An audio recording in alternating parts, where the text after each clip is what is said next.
Someone asked me the other day, what do I think the biggest factor that I have that allows me to be quote-unquote successful, even though I don't think I am yet? You are. The answer is I'm not afraid. Like, I will spend everything I have if I believe in it. And I've always done that. And guess what? I've lost a lot and I've won a lot. I know a lot of people in my life that have made $500,000, $600,000, $700,000 a year, $1 million a year, and end up broke because they don't have the discipline, the self-restraint to save money, and which is what it is. It's self-restraint.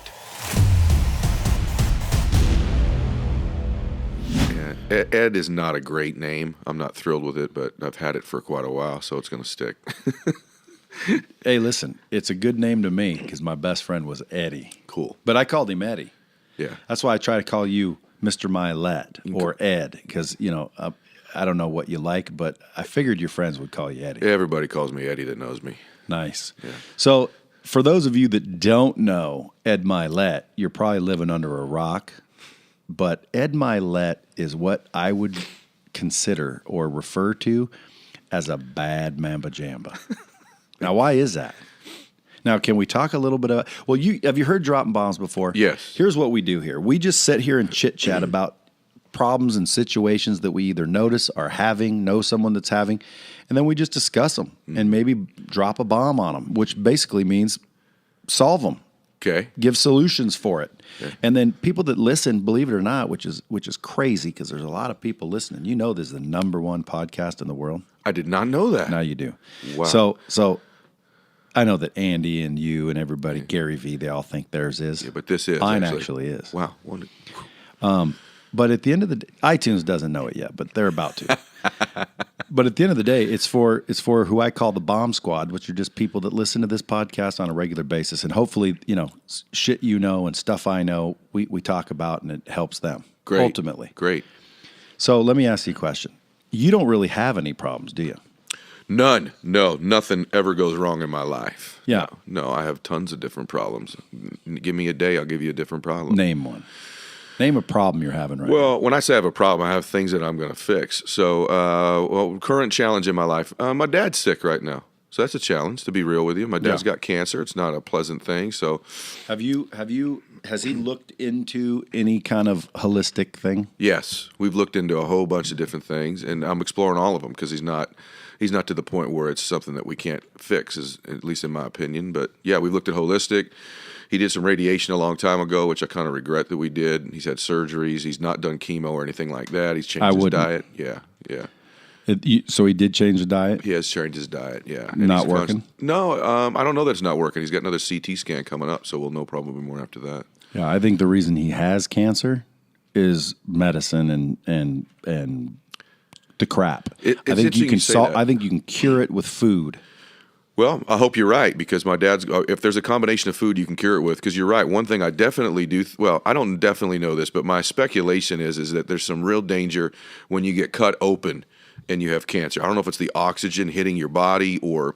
My dad's had this situation where they have spillage. You know, they'll pull the tumor out, and there's just little cells that fall off the tumor, land somewhere else. Boom, you got another tumor. So this stuff comes all the time with people that have cancer. So I'm not a huge believer in all the traditional treatments. Having said that, I have friends that have been cured from chemotherapy, and I have friends that radiation worked for. Well, when I say cured, I don't know that they're cured. They're still alive. How's that? But their cancer went away. I don't read their scans or see their blood work, but that's what they've told me. I don't know what I believe on the that whole front, but man, you see, you're a big dude with big loot, big success, and you're bringing big problems. Yeah, I didn't start with a little one. It's not like my toes hurting me. That's a biggie. Yeah, yeah, and quite frankly, I don't know how to drop a bomb on that one. Other than I would look into food. Yeah, because I truly believe that I don't know if you believe in God, but I do. You know that I do, and I can say that. He probably left the answer here. And it's out there. We're just not looking at it. This one guy I researched says that apricot seeds, which creates B17. And if you look, the FDA outlawed B17. Why? Might it cure cancer? But you can still get B17 out of apricot seeds. In the middle of a apricot, there's that big seed. Inside of that seed, there's a little seed. Yeah. there's people that are swearing that cures cancer. Wow, that's a bomb right there. If you're right, you just dropped a monster bomb. Yeah. Well, I can't say it exists, but I do know that there's doctors that confirmed it, and now those doctors are in jail or dead. Have you ever Googled holistic doctors' death? No. There's more suicides Yeah. from holistic doctors that are claiming they can cure cancer. Like any doctor that claims they can cure cancer ends up committing suicide. That is scary because I tell you, I have a friend. I sat next to him yesterday at this Tony Robbins seminar, and his children, a couple of them have autism. And he was being treated by a doctor who believed it had to do with these vaccinations, right? And I'm just learning about all this. I can't tell you that I know him right, but same thing in that world. All these doctors are sort of anti-vaccination that think that it somehow causes autism in these kids. And miraculously, many of them are showing up dead or have supposedly committed suicide. So I don't discount what you're telling me. I'm not a conspiracy theorist, but when you start to look at the data of this stuff, you go, what the hell is happening here? And so I wouldn't be surprised if the same thing applied with cancer. The guy that invented roulette, the game roulette, Yeah. he showed up dead. Suicide, they ruled it. He shot himself in the head 14 times. How do you shoot yourself in the head 14 times? Exactly. Boom. See? That's a bomb. Hey, but listen, here's my question. I got a lot of people out there trying to win, trying to get more, trying to do more, and you've done well for yourself. Thank you. I mean, you're living the lifestyle I'm heading for. Okay. You know, paid for jets, paid for house, paid for cars. Dude, Yeah. how'd you get that? I mean, you're younger than I am. Yeah, I look older than you. So I got there by when I was young, not making the mistake of trying to look rich. I wanted to be rich. And so when I was a young guy, when all of my peers were spending their money on cars they couldn't afford and leveraging themselves to the hilt, I was stacking it away and stacking it away. And something happened to me where I got addicted to saving money and making money. I really enjoy that. I love helping people. I love making a difference, but I really started to fall in love with saving money, man. I love to save.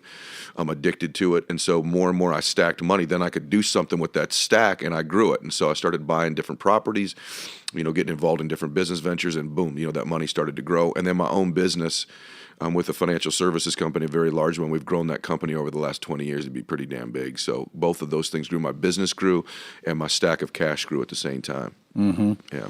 Well, see, I wish I'd have known that. Yeah. Well, I was the kind that wanted to look rich. Well, and I did initially too, and then I got some mentors that told me otherwise. And I'll tell you, that's one of the downsides. I love social media.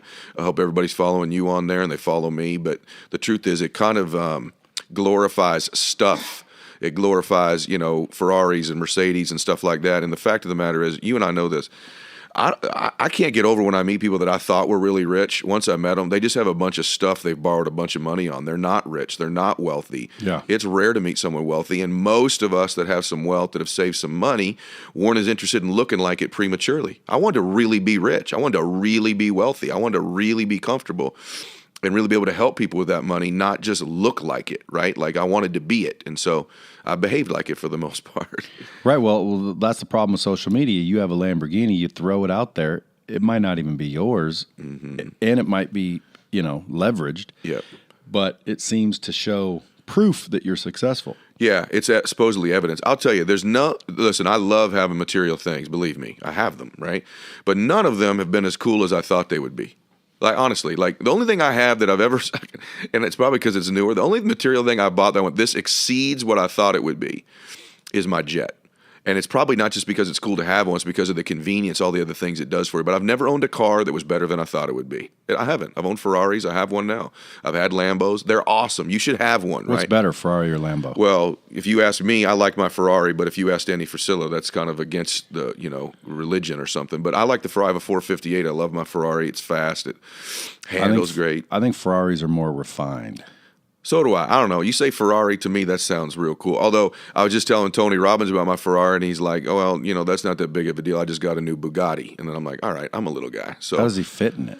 You know what? That's a great question. I don't know. They're a little bigger in the inside than a Lambo. You couldn't fit in a Lambo. That's a great question. So you get to hang out and listen. You're up in a house in Coeur d'Alene for the summer, which is like God's country. Love it. Then as soon as it starts to get a little twinkling of a cold, you jet where? I go to Laguna Beach. Right on the beach, mind you. Yeah, I'm on the sand. If you guys listen and aren't following Ed Mylett, you just go look him up at Ed Mylett, Mylett. He drops knowledge on a regular basis right on his Instagram. That's where I'd follow you. Instagram. He basically turns on the camera and tells you some stuff, and it's good stuff. I follow him. I literally don't follow a lot of people, but when I started hearing what you were saying, I thought, man, dude, this guy's got real shit. And you don't have a million Ferraris. You might have one, maybe two. Yeah. You just got the type. You're living the type of style I'm looking for. Thank you. By the way, the feelings are mutual about your social media. I follow almost nobody. I think I follow 40 people or something, and you're one of them. And one of the reasons is that you lay out your message in a unique way. I've told you this a couple times today.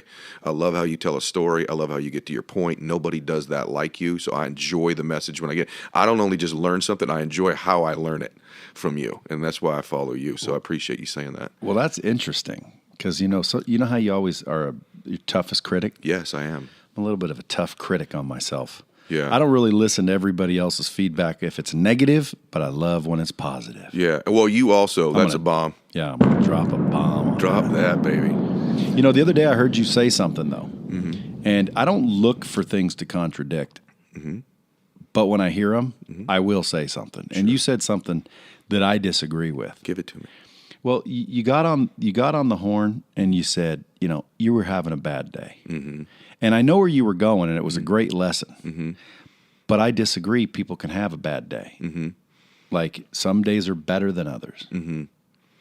But it's impossible to have a bad day when your eyes open. I saw you put that video out, I think today. I think you put something out about that today because I saw you say that, and to be honest with you, I think you're right, and I was wrong. Damn, see, that's why he's a leader of thousands of people.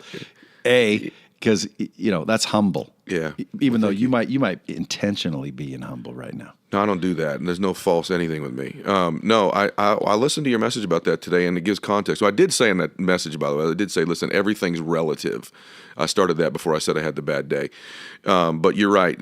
Any day you're awake, any day God's got your favor, any day you live in a country where you can be free and eat and enjoy your life at any point, you're right. That's not a bad day. So it's always compared to what.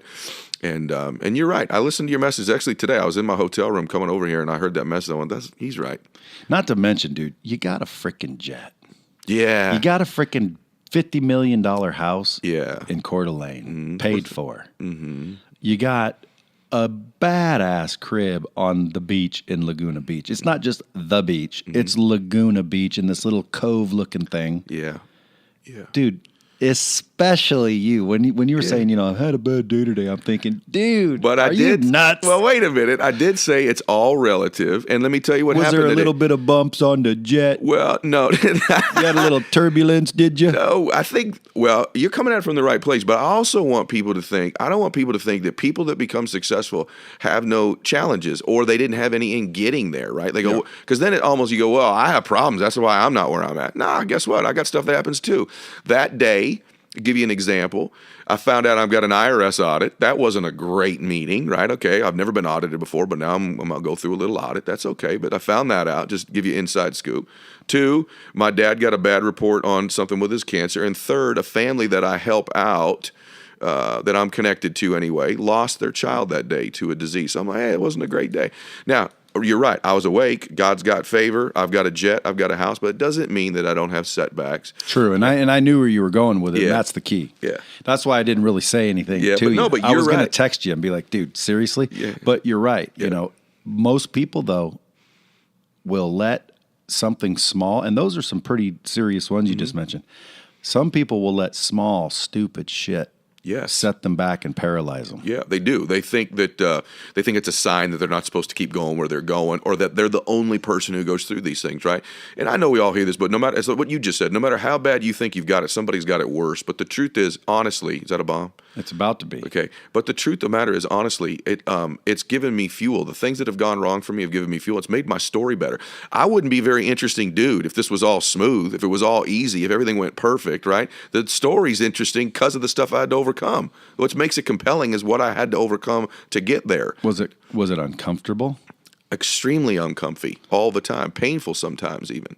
What about, you're a buff dude too? Is that easy? No, it takes a ton of, this, and I'm not. Because I see you at the gym, and you're like, you look like you're having fun. I like hard work and I like improving. I'm in love with, here's what, I'm weird. I'll just tell you straight up. I grew this beard out. We were talking about this right before we went on, right? My daughter goes, Daddy, are you going through a midlife crisis? It's my little 14-year-old, right? And I said, yes, I am. And guess what, baby? I went through a young life crisis. I went through a couple year ago crisis. I'm going to have an old man crisis because your daddy is in a crisis to get the next version of himself. Your daddy's in a crisis to get better. Your daddy doesn't want to be the same. So I'm always going to be in a crisis. The beard ain't the crisis. My life is the crisis. I want to find out the next version of me, the ultimate version of me. And everybody says that, but like I'm in a crisis to get there. It's an emergency. It's not something I'd like to do or I hope to do or I want to be this guy. I'm in a crisis. It's an emergency for me to get to that next level. And as Tim Grover would say, that makes you cleaner. Boom. Yeah. Folks, listen. I'll bet you that you guys could increase what you hope for in life by 100 times what you're planning on and what your goals are. And Ed's already twice that. Oh. And listen to him though. He wants to keep going. Like it says an emergency to evolve to the next level. Most people would frickin' kill to be in the position you're in, even half the position you're in. I mean, I've seen the videos and the whatnot, and I hope one of these days I get to come up and see him in person. You're invited, I told you. Coeur d'Alene, God's country. It is beautiful. Right on the bay. Unbelievable crib. Like one of those houses would be someone's dream. Sure. How many you got? 3? I got 5? I got 3 or 4. Yeah, and by the way, they're blessings. Like I look at them as blessings. But I'll be honest with you, I want everybody to have material things. You need them. You should get them. They're awesome. I've been happy rich and I've been happy poor. Happy rich is way better, right? Like so, be happy rich. I'd love you that. The key thing is being happy. Money's a magnifier. If you're a good person, it's going to make you better. If you're a mean, bitter person, it's going to make you more mean and bitter. It just magnifies who you already are. But it gets old after a while, right? You can only have so many nice things. What never gets old is serving other people. What never gets old is wanting to make a difference. And for me, I'm addicted to the next version of me. Like that's just why I keep going. It's why I want to get better. It's why I want to get in better shape. It's why I want to read. Why I want to hang around guys like you. I'm excited I met you because it's another dude I can add to my group of people in my life who make me better, who teach me things, who stretch me. And I mean that about you. I don't say that lightly. There's not a very big group of them. And what's cool is you'll meet some of them too, right? I want to be around people that push me to be better, and they're a little bit weird. I put out this other video the other day. I said, remember this, weird, rich, normal, poor. Most of my friends are a little off. They're a little weird. The rest of the world thinks they're a little off kilter. And I love interesting, weird people because they're rich. Not all of my friends are rich financially, but they're rich in spirit. They're rich in life. They're rich in happiness. They're rich in laughter. Some of them are rich in money. But I hang around rich people, man. Rich in every way. Yeah, I like to say there's ordinary, which a lot of people are ordinary. And then there's extraordinary, which is extraordinary. Well said. That's to me what you're saying by rich. It doesn't have to be money. It's just extraordinary. No, you and I both know, by the way, that is extraordinary. I know tons of people with a lot of money who are not as happy as my friends who don't have money. I'll give you an interesting story about that. Years ago, I was real stressed out. We built one of our homes, a beautiful home. We ended up selling it, and went into the home, and I was paying cash for this house. And my wife and I was stressed out this day. Something was wrong with the drywall, and something was wrong at work. And I went in there all pissed, right? And we got in the house, and the guys that were working on my home were all Latino gentlemen. And there's about 10 of them working on my house at the time. I walk in, they're playing music, they're laughing, they're having a blast. I mean, they were total joy, doing what they love to do, laughing, happy to be there. And I told my wife about halfway, I said, I'm walking into this multi-million-dollar house I'm building, and the dudes who are working on it for minimum wage are happier than I am. How screwed up am I, right? And that's what you just said earlier. It's like, really? You have bad days? Like, wake up, man. You're very fortunate. You're very blessed. So I don't want to just be successful. I want to be fulfilled. And Tony Robbins talks about this a lot. There's lots of successful people. There's very few fulfilled people because material things they look like success, but what fulfills you is having a rich life. What fulfills you is serving other people. What fulfills you is chasing that next you, right? That's fulfilling, making a difference. It's 1,000% right. Not having stuff, man. You know, and I'll tell you, Tony Robbins, that dude has transformed a lot of lives. Sure has. And I can tell you that, you know, if I won't even bring him up right now. If you just followed half of what he said, a lot of people would be in a much better place. The world would be better, frankly. He's a good man and has a lot of great things to say, and he's helped lots of people, including me. He's helped me. Yeah, and by the way, if you guys don't know who Tony Robbins is, please, unsubscribe to my podcast and go subscribe to his. Because, if you're following me and you don't know who Tony is, boy, you got it. Follow all three of us. Yeah, you got an issue. Let me ask you this. What lessons did you learn as a kid? What did your dad teach you that you feel has made you what you are today? Work. My dad comes from that generation of men who worked. So what'd your dad do? My dad was in a corporate world. Was a banker. Did you guys have loot? No, did not have loot, but weren't poor either. I come from the middle, which I think, I've said this before, I think it's a tough place. I think when you're rich, you grow up rich, there's some downsides of that because you can grow up a little bit soft, but you do see what success looks like. You learn how to think correctly. You're around the right kinds of people, right? When you're poor, you kind of know what you don't want. You're like, this is not what I want. These are the lessons I don't need to learn. When you're in the middle, it's average. It's like good is the enemy of great, right? So I come from the middle class, but my dad's not an average guy. My dad was an extraordinary beast of work. So all my life, when I got up in the morning, my dad was gone before we got up to work. And when I came home from school, my dad got home late. My dad was not at 9 to 5, or my dad was a 5 a.m. to 8 p.m.er. And like you and I were talking about earlier, my dad worked weekends. My dad worked. The only thing my dad didn't do is my dad never thought about making his dreams come true. He never thought about a great life. He just thought about providing for his family. In fact, he told me that over and over, my job is to put food on the table. And my dad spent 40 years working his ass off to put food on the table when there could have been this other probably extraordinary life because he had gifts, he had talents. Just he had no one ever say, hey, man, what about this? What about taking a couple risks? What about taking a shot here or there? But what I learned from my dad is hard work. And also my old man is tells the truth. He has integrity. He's a good person. He's a generous person. I learned that what a man is, a man is strong, but a man is gentle, he's generous, and he's honest. And I'm not as honest a guy as my dad. I'm not as good a guy as my dad, but I did see that kind of example growing up from my dad. Work and integrity. Big time. Folks, there's a nuclear bomb right there, because I can tell you this. If people would just master work and integrity, and they knew nothing more, I bet you 97% of them would be successful.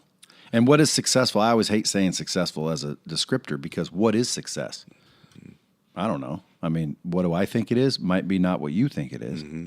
I mean, I think what you have is, and you're looking for the next level. Yeah. So again, I mean, work and integrity is far underrated in this country. Work works. That's why they call it work. You're right. I think you beat. This sounds so hokey, but I think it gives people hope. I think if you work hard and you have integrity, you treat people right and you're honest, you've beat 90% of the people in business. And this other 10% that's left, that's the dogfight. So to get into the arena of winning, if you work hard and you have integrity, because you and I know a lot of people who work real hard whose integrity is questionable. And then I know a whole bunch of people who have tremendous integrity. They're great people. They can't get off their butt and work. Yeah. 9 out of 10 people. You beat 90% of the people by showing up, working hard, and having some integrity. That other 10% that's left, that's the dogfight to go win. That's who. The good news is you're not competing against everybody in the world. You're competing against 10% of the people who are going to work hard and live right. And the truth is, you're really not even competing against them. You're competing against yourself and what you're capable of. But in the business world, to get to number one, to be great, you're competing with 1 out of every 10 people, because only 1 out of 10 bring work ethic and integrity. So if you think you bring those two things, you are now in the top 10% starting out of the gate. Well, let me ask you this then.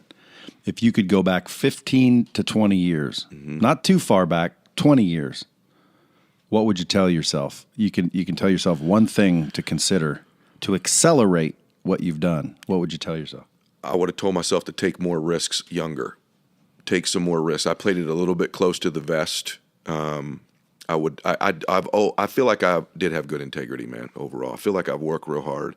I would have taken more risks. I would have believed in myself a little bit more and taken more risks. The reason I didn't take the risks, I didn't believe in myself to the extent that I do now, or believe in my faith to the extent that I do now. And I had plugged into my faith, had I believed more that God had my back, that he wanted me to have favor, that I was someone who could be blessed, and that I had some special gifts and talents, I'd have taken more risks. And it's not that I'd be wealthier. It's that I'd have helped more people. I'd have made a bigger difference. My impact in life would have been bigger had I taken more risks. The impact you're going to have in your life is directly related to your faith and your self-confidence and the risks you're willing to take. Boom. Didn't mean to stop you, by the way, because there's the bomb of the century. Say that again. Well, your impact in life is going to be directly related to the self-confidence you have and your faith, and because of those two things, the risks you're willing to take. And so when I was younger, I didn't have the confidence that I have now, and I didn't have the strength of faith that I have now. And so I was afraid I'd fail too often. So I played it close to the vest. I didn't take enough risks, and it's limited the impact I could have had on a whole bunch of other people had I taken those bigger risks. I'm telling you, someone asked me the other day, what do I think the biggest factor that I have that allows me to be quote unquote successful, even though I don't think I am yet? You are. The answer is I'm not afraid to take risks. See, I was the opposite of you. Like, I will spend everything I have if I believe in it. And I've always done that. And guess what? I've lost a lot and I've won a lot. How does it feel having so much cash? You got someone full time moving it around because it ain't insured. Well, and being young and buff and freaking tough and like badass, dude. Like, do you wake up every day and just think, holy shit, dude, I get to be Ed Mylett?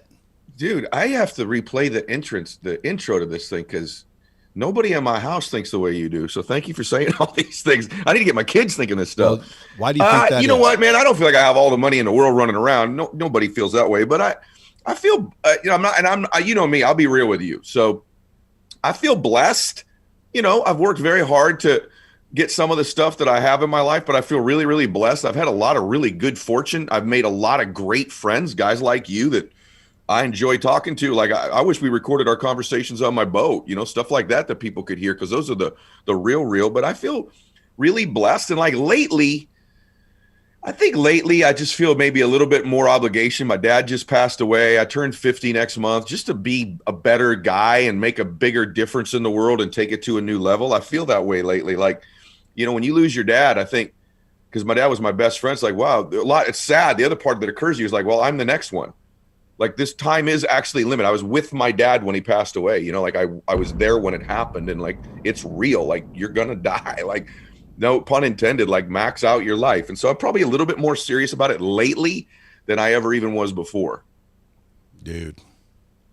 Well, number one, sorry to hear about your dad, especially when you're close to him like that. Like, when my dad died, I wasn't really close to him, but I wasn't, you know, what do you call it when you're estranged? Like, I wasn't estranged. It's just I grew up to where he kind of left me alone and expected me to fend for myself. I wasn't really close to him.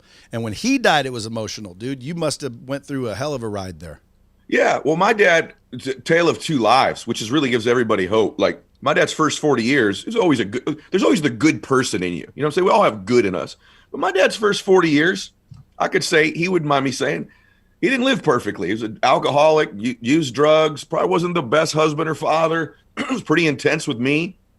A lot of love still there, but when my dad got sober, my dad ended up being sober for like 35, 36 years. My dad had a second half of his life that was unbelievable. So I really became proud of my dad and very close to him. Something admirable about somebody who is a little bit messed up and then turns everything around. That's better than like the perfect person the whole time, you know?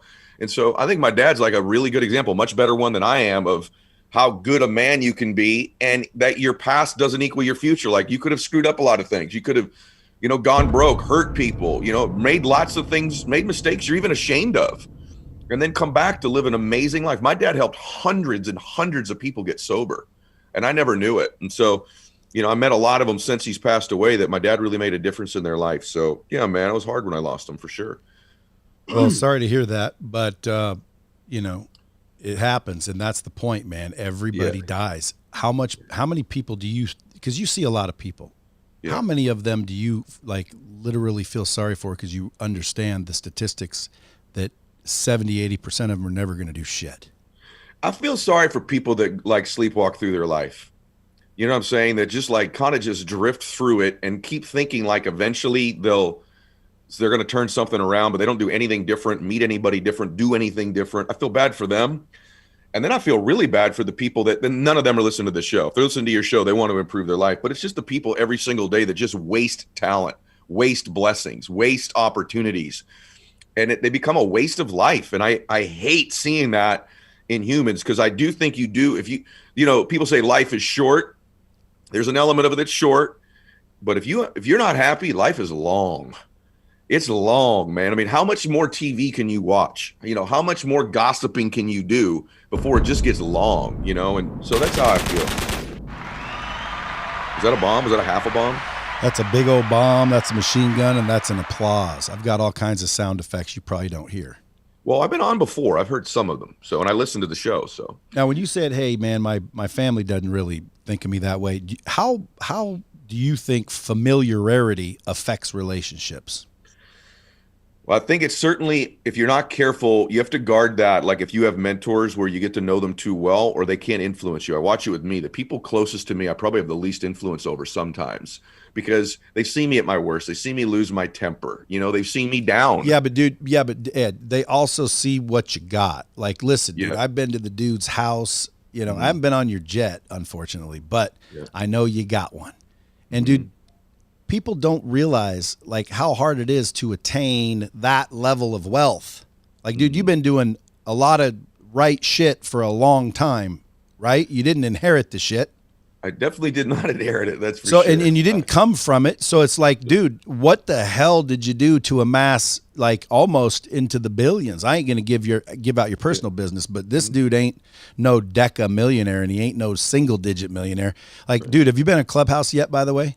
No, everyone keeps telling me I need to do it. I've been dude, you're fucking made for Clubhouse, bro. So am I. It's unbelievable, dude. I mean, there's rooms, there's dumb rooms, but I pop open a room, 150 people want to come in, and guess what they're wanting to learn? How to make money selling courses online. Well, dude, when they're done listening to me after 2 hours, I swear to God, I've got 150 DMs wanting demos, and we're signing them up so fast it's ridiculous. Like, go figure. No one's ever heard of Lightspeed. Here I am thinking everyone knows Lightspeed. Dude, nobody knows Lightspeed. And the people that are seeking right now how to make money online, when they pop in the Clubhouse, they've never heard of Lightspeed. They hear my conviction on how to do shit properly. And, dude, they're just piling up. Now, my reluctance to it was what you said, was that people would get more and more proximity. Yeah, but, dude, maybe that would hurt your influence. Well, true, but dude, with you, dude, you pop in there like once every couple of weeks and do the Ed Mylett show, bro. Especially if you're looking for people to bring into WFG or the Miliari Group or any of the businesses that you're in, or whatever the case may be. Like, dude, how many businesses do you own?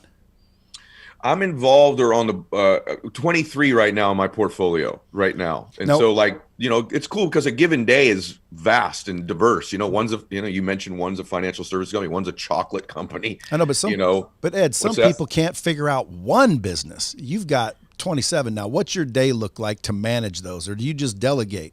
I delegate a lot, but that's a great lesson. I want to say something about that, since we're going to get to how do we accumulate money? There's this thing that, hey, millionaires have multiple streams of income, right? You always hear this stuff. That's sort of a truth. That's a fact that's not true. What I mean by that is I got great at one thing. That's what made me wealthy. I didn't split my focus. What happens is then you become a millionaire, then you diversify your income streams. And I mean like multiple businesses.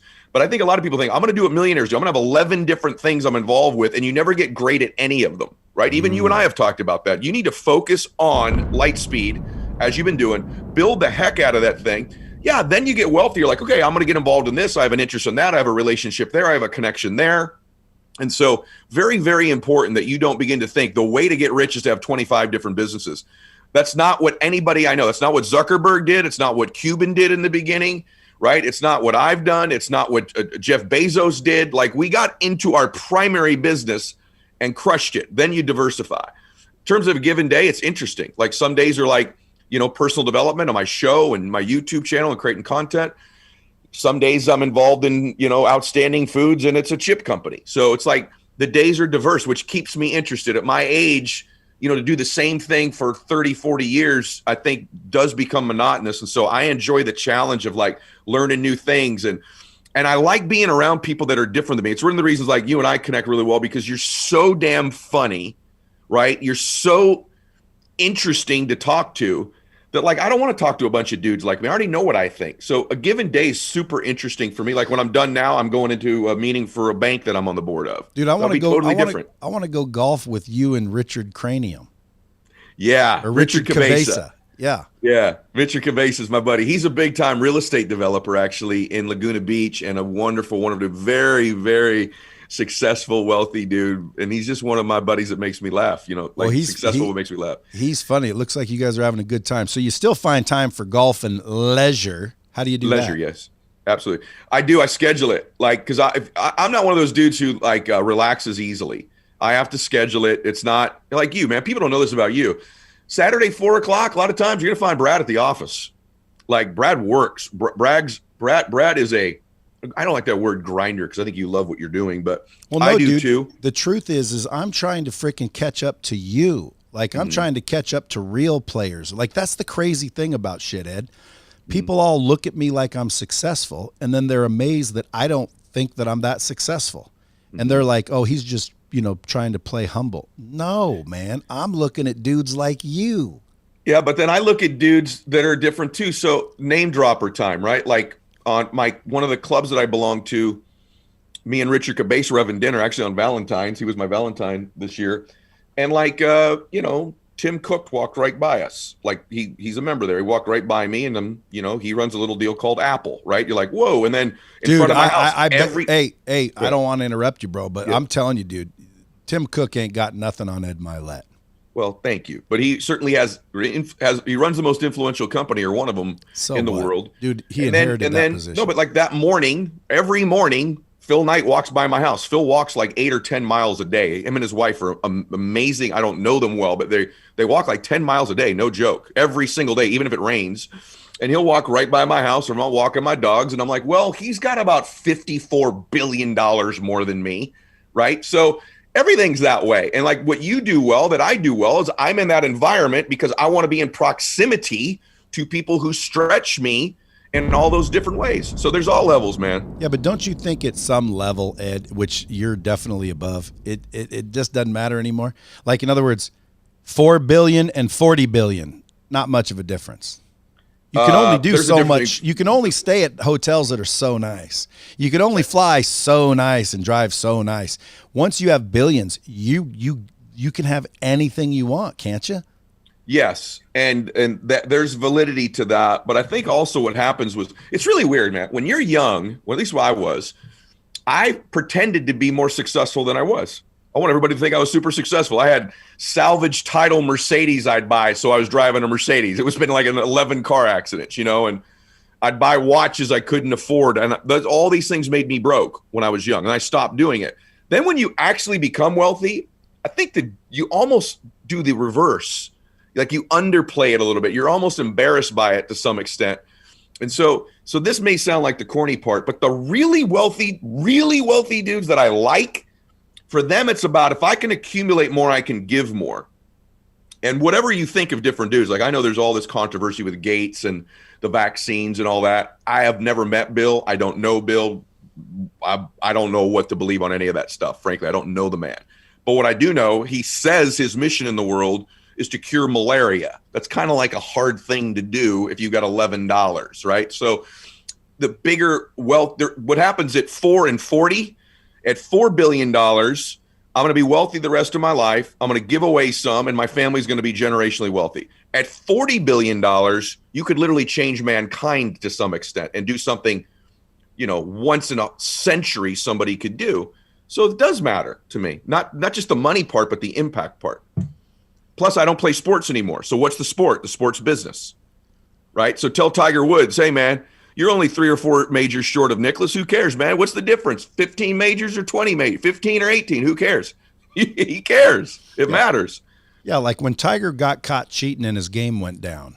Apparently, he found his game again. Apparently, he did, right? Apparently, he did. Have you seen that documentary on HBO? Not yet. It's unbelievable. And one of the things when you see it, I think, is you have a little bit of an understanding of what made his formative years and how he looked at relationships and women were shaped an awful lot by his old man. And his dad was a really good dude, his biggest fan, good man, but he had these issues as well, according to that documentary. So it shaped who he is. Do you think the familiarity that we have with, like you said, whoever hangs around you probably you don't have the same influence. Again, my thought is, dude, anybody that hangs around you and actually sees like, holy shit, dude, like this isn't even normal. Like, dude, describe your houses or let me. Like, dude, his houses, folks, and the reason I'm saying is not to make everybody go, ooh, ah, impressive. There's people that are out there freaking parading around as experts where if they had one of your houses, they wouldn't be able to afford the maintenance. See what I'm saying? How much does a jet cost just to have for a year? Just to have, it's 7 figures, my jet a year, just to have. I was golfing yesterday with Richard Cabeza, and there was a golf ball in the bushes, someone else's golf ball. I stopped the golf cart, and I'm like, hey, there's a golf ball there, right? He goes, what the hell are you doing? I go, someone left their golf ball and pick the golf ball up, right? I don't have to buy a golf ball. And this like, it's me and you talk. So he goes, dude, you pay over $1 million a year in property taxes, and you're trying to scavenge into a bush for a used golf ball. What the hell is wrong with you? And I said, the reason I can afford to pay $1 million in property taxes is because I'll scavenge into a bush to get a golf ball. That's why. I saved money. Or in principle. The principle of it is that I've saved and I've resisted the temptation. Look, man, I have a lot more friends who used to be rich than currently are. Well, you got some that are hot on your trail.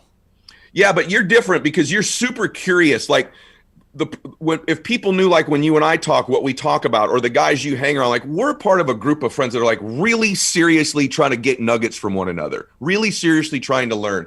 We're not casual about it. We have a blast. We drink a lot of wine. We have cigars. We have a great time. So it looks like we're casual.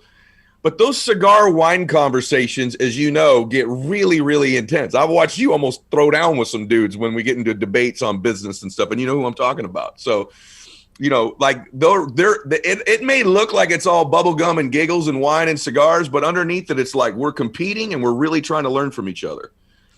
Yeah, well, it's fun to be able to sit back and say, man, not only do I know Ed Mylett, like I've been to his house and that shit's impressive, dude. So again, not to keep harping on it, but I want people to understand that are listening to this podcast. Cause dude, there's people right now just trying to figure out how to get from 600 to 700. I mean, I'm sorry, 6 figures to 7 figures. Yep. And you should be doing that. But here's the other thing. You better have some big ass dreams.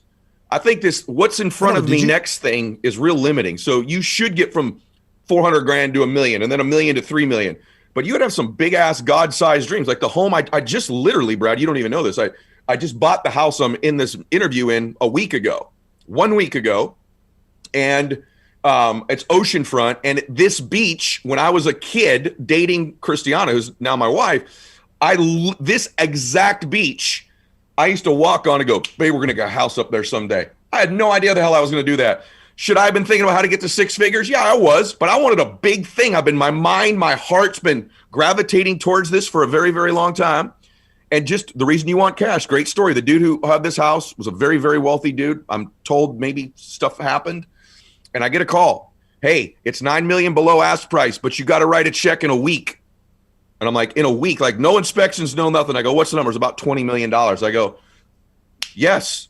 Stroked the check in a week, moved in here. Never even been inside the house. I bought a $20 million house I had never walked in the side of. The first time I walked inside this house, they gave me the keys. It was mine. No joke. I just knew where it was. Did it come furnished?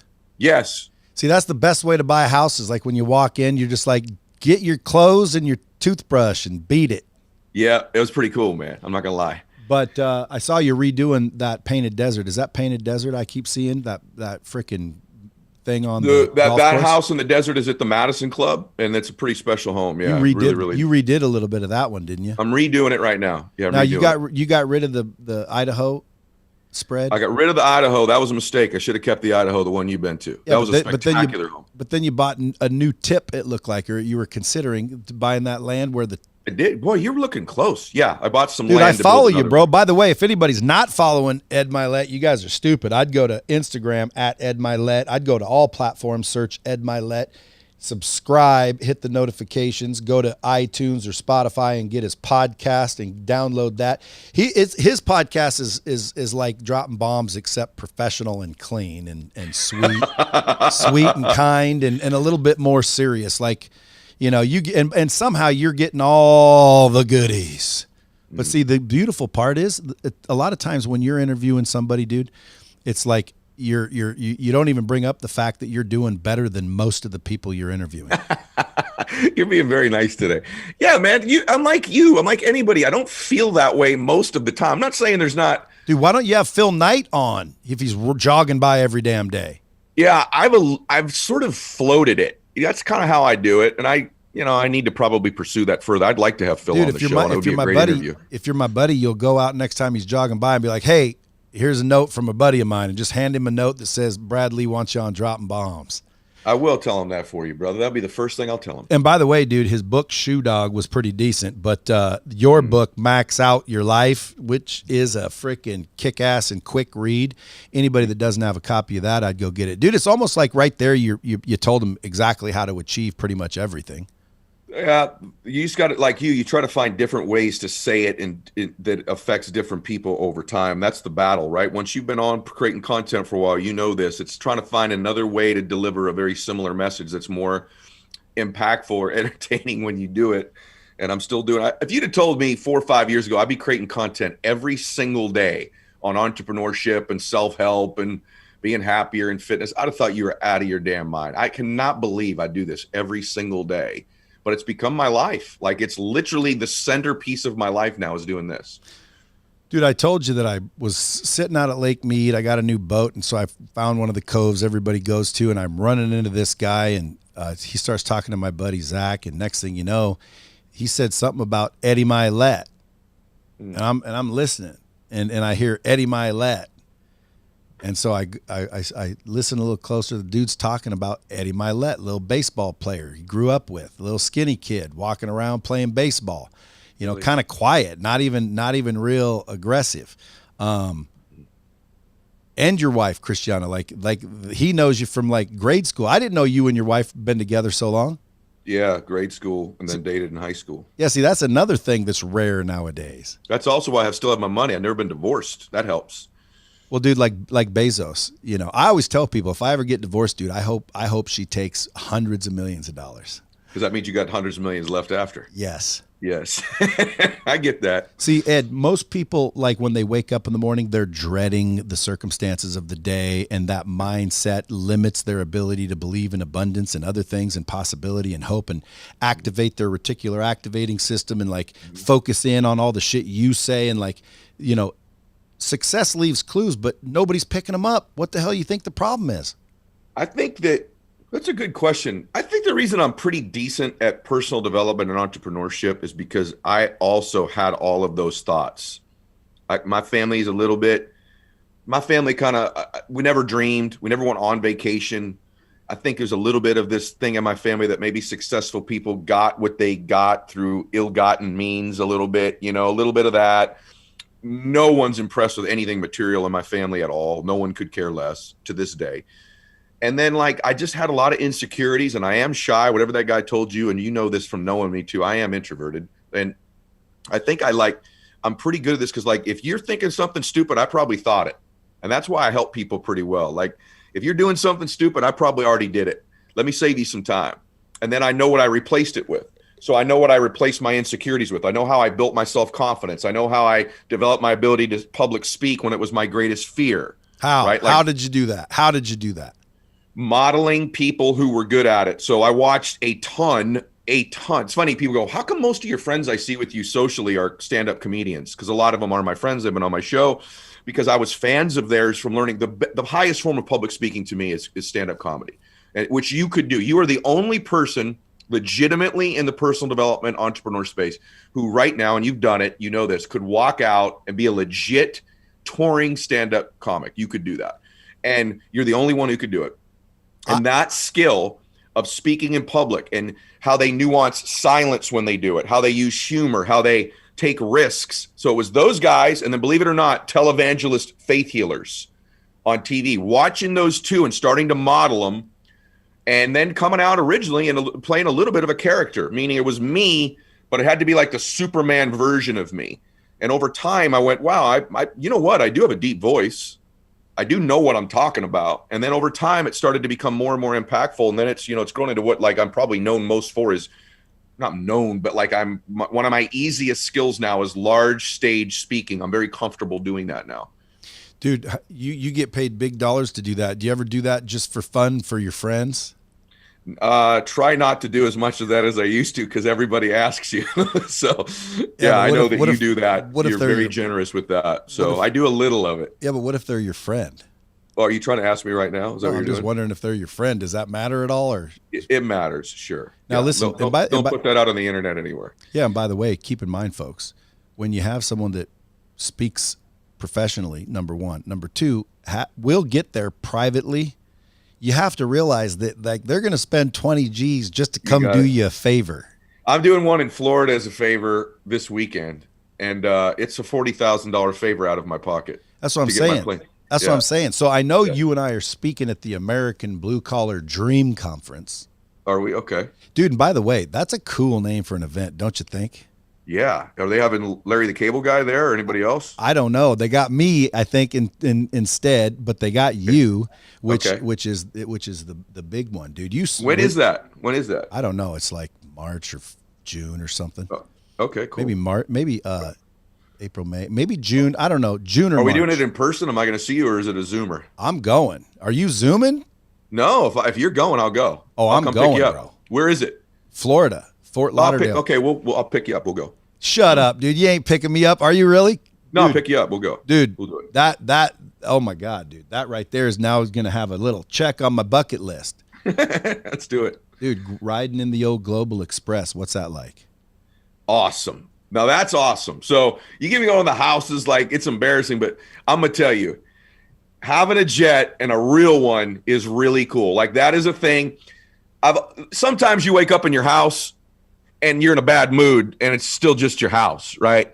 But the airplane, honestly, is something that I'm on and I just go, I cannot, that's even one of those things. I don't know how to word it, but like, wow, I'm here right now. Like, really? I'm doing this? Me? Do these people have any idea how stupid I am? You know what I mean? Like that part of it still to me is just, I think having a private jet, and friends of mine that had them before me, and I would not encourage anybody to do this until like you just have money you don't care about, because it's the dumbest financial thing in the world.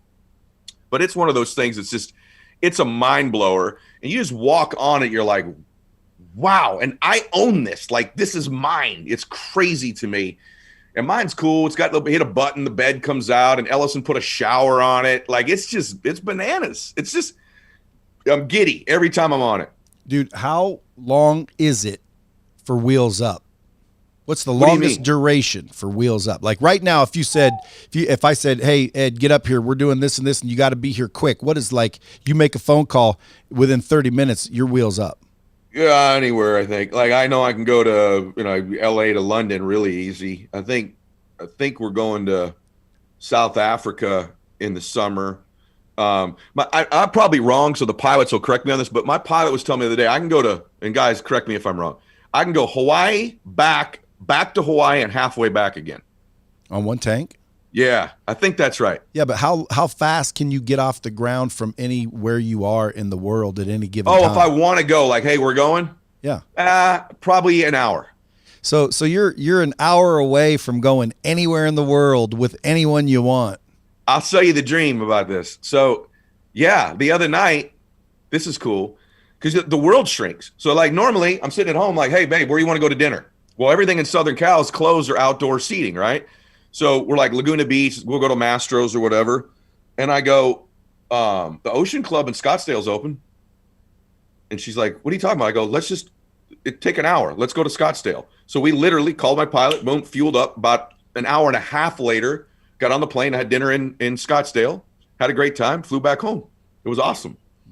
Back in bed before 11. I was in bed at 10:45, brother. I'm not exaggerating. Dude, I was. Dude, now, the reason I keep pounding this is because, folks, if you're listening, it is possible. Other than you being cool and all that normal shit, there's nothing special about you. You didn't get it handed to you. There was no, or was there? Was there a mentor that taught you how to do this, or did you just naturally find your way to this type of success? Certainly no. First, to be very clear, I'm not gifted. So I don't have, and I don't say this out of any false sense of humility, I have a really very average IQ. In fact, my wife, my children, and I just about a year ago did our IQ test. I was fourth in my own house. So my IQ's not that high. I'm not 6'4". You know, I don't have any connections. I didn't grow up with any relationships or connections like that. I did have a dad who had a lot of presence, man. My dad is a dude. Like, my dad had a ton of personal presence, unbelievable work ethic. And then over time, like most people, I picked up a couple virtual mentors, like a Tony Robbins from a distance initially. Then obviously we became friends. No, I've found my way through things and really just outworked people when I got there. Now, here's what I did do. I found things that I was naturally pretty gifted at to do, meaning I kind of became aware in my early 20s of things I was good at. I was a good communicator. I am intense. I am competitive, right? Like, I do have a heart to serve people. I'm good with words, right? I'm good with words. I'm good with thinking on my feet when I got to come up with something to say. I probably could have been a lawyer, right? Like, and so I picked a career that kind of naturally went with my proclivities. I don't think enough people do that. Like, take an inventory. What are the 3 or 4 things you're great at? Don't be humble about it. Your nurturing skills, your humor, your looks, your listening ability, your resiliency, your toughness, your math skills, problem solving, equanimity, which is peace under pressure. Like, what are your skills? And then do something for a living that takes advantage of those things you're good at. LeBron James isn't stupid. He figured out, I'm 6'8", I'm 260 pounds, I run a 4.40, I can jump out of the gym. Maybe I should be an athlete, right? Like, he's not dumb. Would LeBron James been the most incredible motivational speaker of all time? Probably not, right? But what I'm not is 6'8", 260, 4.40, can't jump out of the gym. So we both pick something that are suited to our natural skill sets. And what most people do is they think the only natural gifts are the biggies. They got to look like Brad Lee, or they got to jump like LeBron James. And that's not it. You have 2 or 3 or 4, not 10. You got 2, 3, 4. Use those in businesses or in capacities that serve people. Last point. My middle sister was born with diabetes. She's blind. She can see shadows. She can't drive. And I don't know what Andrea makes a year, but I'm going to guess it's less than $40,000 a year. I could be wrong. She's my sister. I love her, but she doesn't make any money. Okay. My sister's as successful a person or more successful than me, because she's the sweetest, kindest, most patient teacher you'll ever meet in your life. She chose a career that is perfect for her giftedness. And as a result, she's a very blissful, happy person. Very blissful and happy, took advantage of her skills. She can't even see, yet she makes difference in hundreds of children's lives. Like, it's an awesome life she has. I'm not more successful than her. I'm richer than her because my skills let me do businesses that made money. And so that's all everybody's got to get focused on. And then this stuff gets pretty easy. Would you rather be blissful and happy like her, or rich like you? I'm also blissful and happy. And I've been happy poor and happy rich. And happy rich is way better.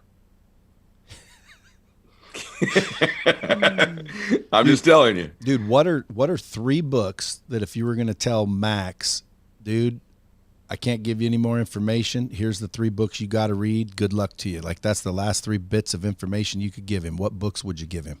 He already reads them. He would read the Bible. He would read Think and Grow Rich. And then he would read the book I'm writing right now. But since he can't read the one that I'm writing right now, there's a whole bunch of other ones in there that I could replace it with. But probably How a Man Thinketh. Am I saying that right? As a Man Thinketh by James Allen. As a Man Thinketh. Yeah. That's a good one. Mm-hmm. Dude, listen, I mean, at the end of the day, I think people are too busy trying to complicate things and thinking there's these secrets to being successful. Sometimes when I'm telling people, you know, here's what I've learned to be successful, that's where I kind of feel almost imposter syndrome. Why? Well, because I know guys like you. Mm-hmm. I know guys that have done 10 times. Like, who am I to be talking about how to succeed? I haven't even succeeded yet. It's not it's not humility though, but it's not humility. I wonder in some cases with you, because you do that a lot, and I'm just saying to you, I wonder sometimes if you do that a little excessively. Like, you are successful. I've been waiting for this. See, this is a therapy session for Bradley one-on-one with Mylett. How much would this cost people? A lot. But I'm going to tell you, with you, like, you're so impressive. I'm not just saying this. Whatever. We can talk about anything today. You're so impressive to me that I like that you have humility, and I like that you show respect to people that are successful. But I think sometimes, man, like, I don't think you're aware of the presence and impact you have. And that may be one of the things, like I've told you this, I'm not on your, everyone knows this. My favorite content on CD is the real Brad Lee. It's my favorite stuff. I only really truthfully watch like 2 or 3 people anymore. It's you. When my phone rings, if it's your name, I want to pick it up, right? Also relentless. Like you won't have a lot of phone calls with Brad Lee. Eventually Lightspeed's going to come up. And I like that. We eventually get back to Lightspeed. So I think that you do a little too much of that. And I wonder if your impact would even be a little bit bigger if you just notch that down just a skosh. Because, you know, the truth is I didn't do a lot of that. Like I was giving myself credit, and I think that credit started to stack and fed my identity to where I then thought that of myself, and my life filled in that identity. And I think if you keep talking about yourself like this, maybe that's why your life keeps staying at that place, as opposed to start to speak to yourself with a little bit more reverence. Jeez. You never speak about reverence with yourself. See, this is what I mean by more professional and deep and real. Like, see, dude, I'm the real Brad Lee. You should be the real Ed Mylett. Because you keep, dude, that shit's real. Yeah. Like in your case, it is, Brad. Like, I think that other people see you. This is a dangerous place to be in, everybody. When other people see you as more impactful, powerful, influential, potentially maybe than you do. I'm not talking about ego. That's not what I'm talking about. I'm talking about capacity and believing enough in yourself that the external conditions end up meeting up with the internal dialogue and reputation you have with yourself. And in Brad's case, I'm always a little perplexed by it because I feel like there's a lot of humility there. And this is, by the way, Brad's this is a good little thing because most of you go, no, I'm confident. Well, you're confident compared to the you 5 years ago. But are you confident compared to what you're actually capable of? Like when Brad is one of the most capable people I know. He is. I'm just saying it. And yet sometimes I don't know that internal dialogue or that internal belief, even for someone like Brad, is where it should be relative to what his capacity is. And so is that the governor that he keeps bumping up on? It's just worth considering for Brad and everybody else listening to this. Well, I'm telling you, yes. So now the question is, well, how do I fix that? Embracing a little bit. First off, in your case, one of the places you'd garner a lot more self-confidence from is if you started, because I know your heart, if you started to give yourself credit for what your really good intentions are. I think everything with you is like business plan, execution, talent level. You're one of the very rare people, bro. Like you're a good man. Like everyone I know likes you. Even the guys who don't like anybody. Like our mutual friends are like 3 people love you, right? And when you leave them, I hear often, hey, Brad was here. Dude, what a great time I had with him. You know, I hear that often. So I don't think enough people give themselves credit for their intentions. Think about this for a minute. What if my entire life, all my confidence was predicated on my capacity at every single stage? Am I that smart? Can I walk in this room? Can I own it? Am I the brightest guy? Do I have the best ideas? Will I execute? Do I have the best capital, the best team? If every part of my confidence was predicated on my capacity, I'd always be trailing it. So at one point I went, you know what? I outwork everyone's freaking ass and I'm a good human. I deserve this. And so my confidence started coming from my good intentions. Believe it or not, that's not hollow. I still do it. We're getting on the show today. I'm busy. I know I'm going to crush this. Why? I want to serve people. I have no other purpose in doing this today than I want to serve people. And so my A game will flood out of me because I deserve to do well today, because the reason I want to do well is I want to make a difference for some other person. And I want to do well for my friend Brad. So you don't give yourself credit for your intentions. And me and you both know a bunch of fakes in our space. And we know some dudes who have accumulated a little bit of money, but I don't know that their intentions are as pure as me and you, right? So you don't give yourself enough credit for that. In my mind, that's a place where confidence could come from for you. Deep, bro. And you're probably right. I mean, dude, you're hitting it on the head. I don't know why I'm like that. Like I said, I just tell it like it is. It's because you've won in spite of it, Brad. You are so talented and such a good dude and have such good products and are so overly to a fault generous with people that you do deals with. People don't know this about you, but it's a truth, that you're winning in spite of the fact that you think about yourself and talk the way, because you are so damn talented. But if you line those two things up, you'd be scary. You would be scary. And that's the only difference with me and you. At one point, I just lined it up. I'm like, I've met all these people. I'm actually a halfway decent human being. Like, I deserve to do well. I want to help people. I want to be fair. I'm relatively moral and ethical most of the time. Like, I deserve to do well. And a lot more of my confidence started trailing that than the other stuff. Hey, you want to spend an hour a week with me helping you become a business badass? Well, check out my group in the link below. But someone asked me, what do you think was the number one trait of mine?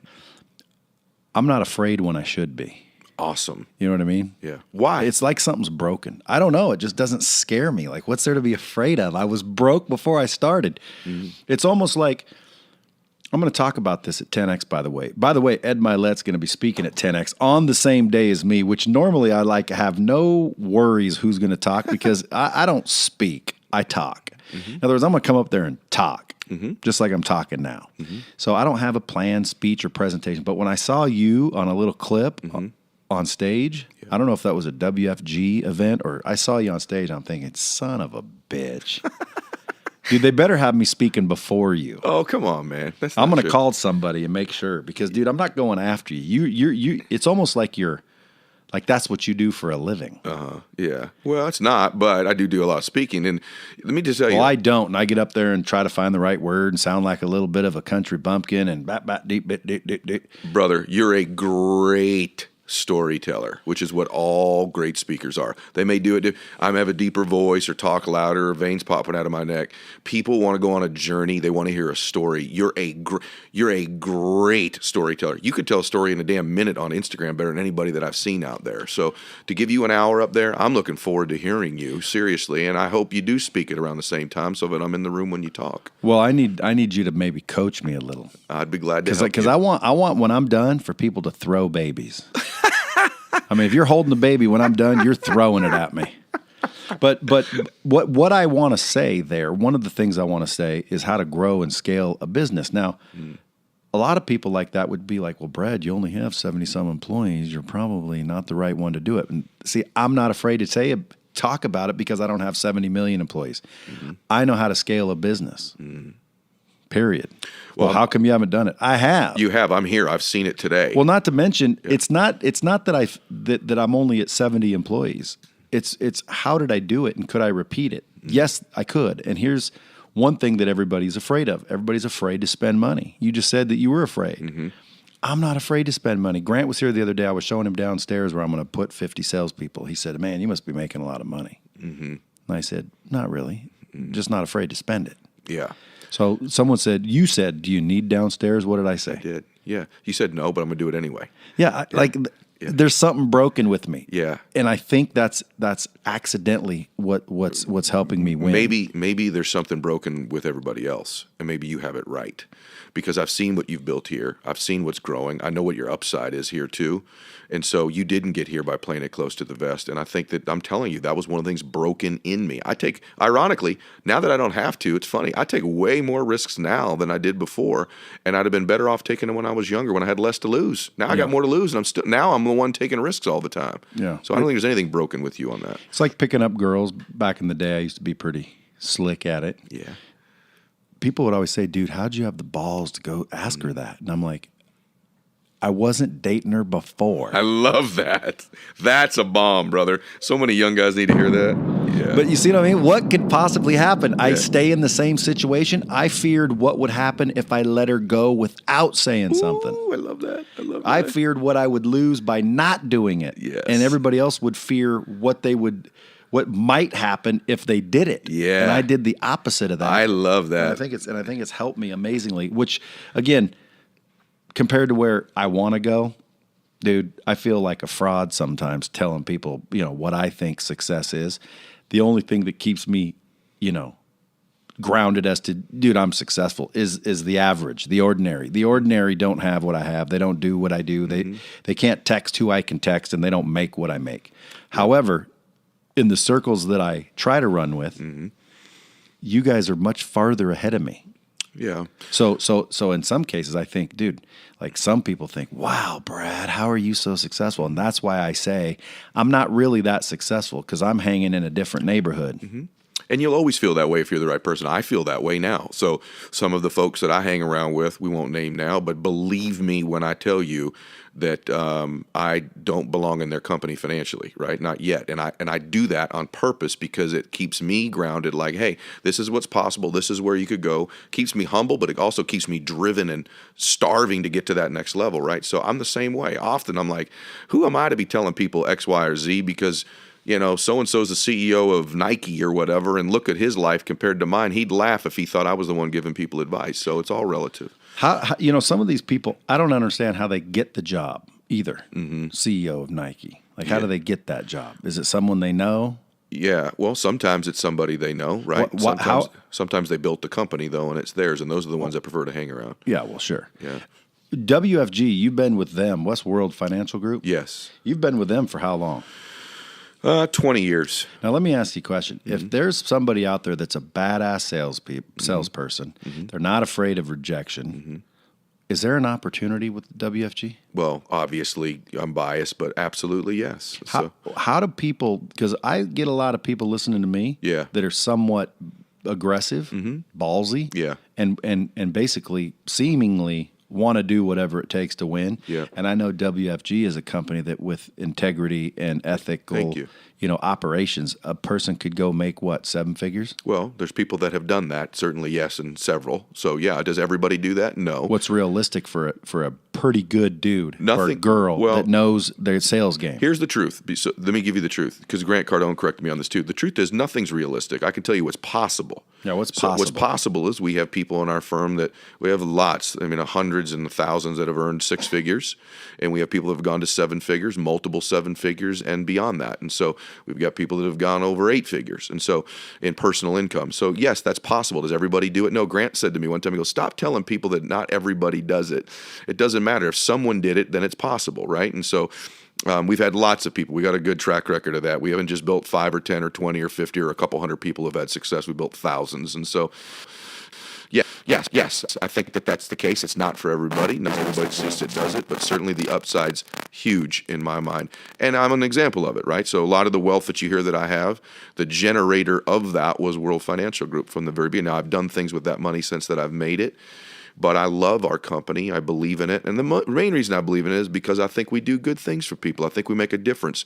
And our intentions are good. We don't always, no company's perfect. We don't always execute every single time. But our intentions are good. And I'm very proud of what we stand for. And I'm proud of the people that associate with us too. And I appreciate you asking me about WFG because I rarely get asked about it in any of the interviews that I do. So, well, to me, I like to show people opportunity. Because most people are afraid of opportunity. You know what I mean?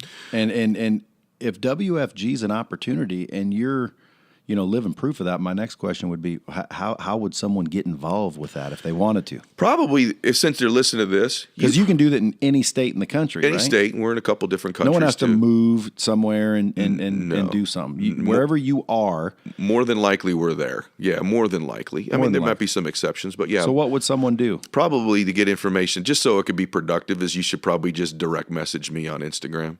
DM me and give me a message, and I'll connect you with someone who's near you locally if you want to get info. And that's the big thing, too. I didn't know you were going to ask me this. Make sure you hashtag Bomb Squad. There you go. So he knows you're one of my peeps. I'd love you to do that. And then what we'll do is, if that's the case, we'll connect you with someone. Just go to an informational interview. Don't go in there thinking you're going to do it or that there's going to be any pressure on you, anything like that.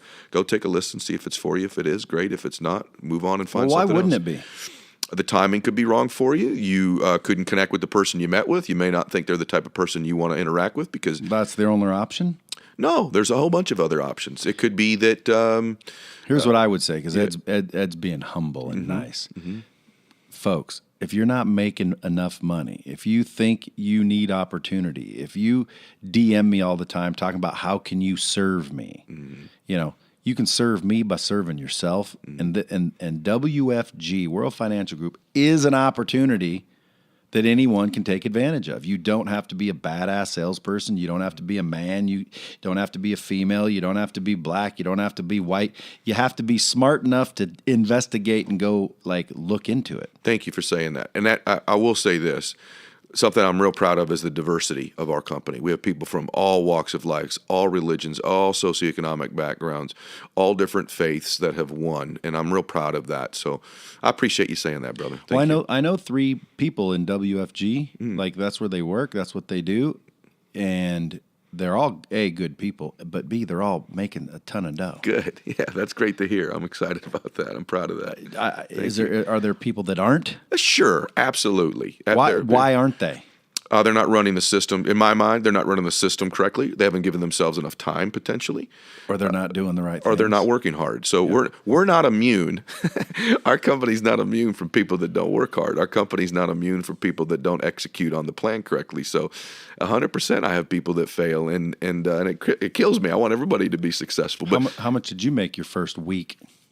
my first week licensed, that's a great question because it was 100 years ago. So once I was licensed, because you have to get licenses with us, I think my first week, I think I actually did all right. I was like 21 or something. So I think I made like $3,000 my first week, which was unusually good back in those days. How much your first year? Nothing. I made like 41,000 my first year. How much your second year? 100,000. How much your third year? I think, and don't quote me on this, man, I think my third year I made like 180 and then like 500. Here's what I know. When I was, and I may be off by a year. When I was 30, I made my first $1 million in a year. My first million in a year. And when I was 31, I made my first multiple millions in a year. And then from there it went kind of crazy. See, again, you're smarter than me. At 30, I woke up and said, what I'm doing is not working. Right. Yeah. I had the benefit. That's one good thing about our system is that you get mentors. So like Napoleon Hill says, find a wealthy person, do what they did. You're likely to get the same results. Well, in my business, the people who were wealthy were the actual ones mentoring me every single day. And so they were on me. And so, by the time I was in my early 30s, man, I was a millionaire, making over $1 million a year, saving a ton of money. And then saving it was key, I bet. I did, brother. I saved a lot of it. How do you not save it making that kind of money? You do. People do. They don't pay their taxes. They don't have a good CPA. They get crazy on their houses. They get crazy on cars. Hey, you ask anybody, there's someone listening to this who's made 80 or 100 grand in a month and they've spent it and they're like, I don't know how I did it, but I did it, because people do. And I know a lot of people in my life that have made $500,000, $600,000, $700,000 a year, $1 million a year, and end up broke because they don't have the discipline, the self-restraint to save money, and which is what it is. It's self-restraint. Now, see, I would, again, disagree with that. Give me it. I just do. Like, if you can spend $1 million, make 2. If you can spend 2, make 3. If you can spend 3, make 10. Make more than you can spend. Because if you're like me and you can't save money, because I'm a bad saver. Yeah. But I'm also not afraid to spend it. So wait a minute. It's foolish, but make more than you can spend. I got to a point where now I can't. I mean, I could spend it. Don't get me wrong. Mm-hmm. Like, we're talking norm. Yeah. Make more than you can spend. If you can spend $100,000 a month, then you need to make more. Well, so you can save more. So both are true. So what you're saying is true, of course. If you can make. But what if something happens and you're saving all this money and you die? Why did you save it? What are you saving it for? So that I can live like I live now. So, but what if you don't? I bet you would have lived like you live anyway. Well, no, I wouldn't, because you're acting like the money. This is a great discussion. You're acting like that money stays stagnant. The money I saved grew. So the money I had legs. I gave it legs. It grew because I saved it. You also could have lost it. Yeah, but I didn't. Yeah, but you could have. Well, that's obviously part of this. I could also have lost it by buying a Ferrari and losing it on the Ferrari. The fact is, I'd rather lose it trying to grow it than lose it trying to look cool.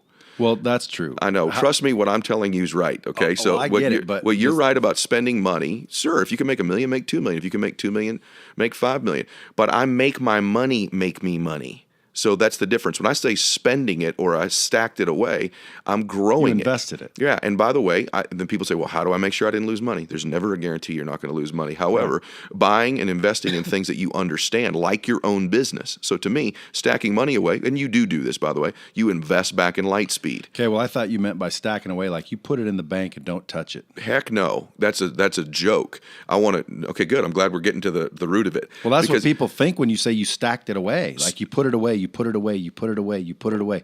I did both. So I stacked money away in my own business. I stacked money away in savings vehicles. I stacked money away in real estate, but I didn't stick it in a bank. In fact, I think probably one of the worst places you could stick money long-term is a bank because it doesn't grow.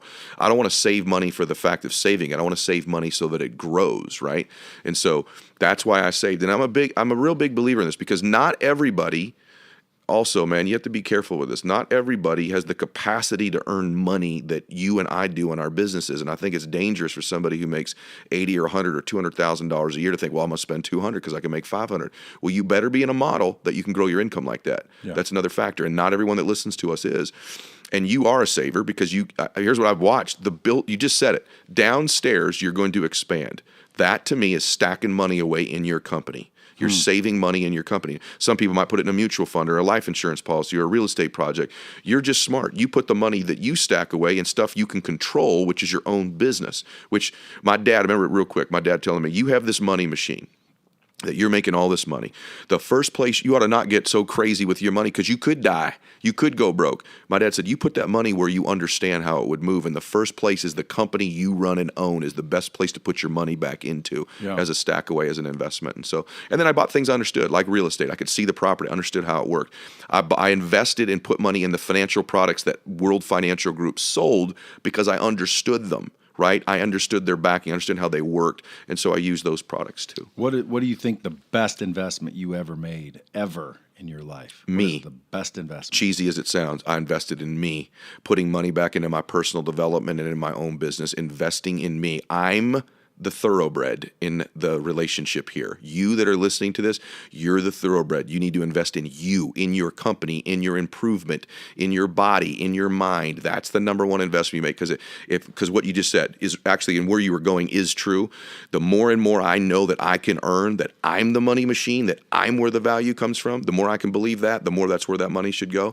So far and away, best investment I've made in my life is by putting money back into me and my business.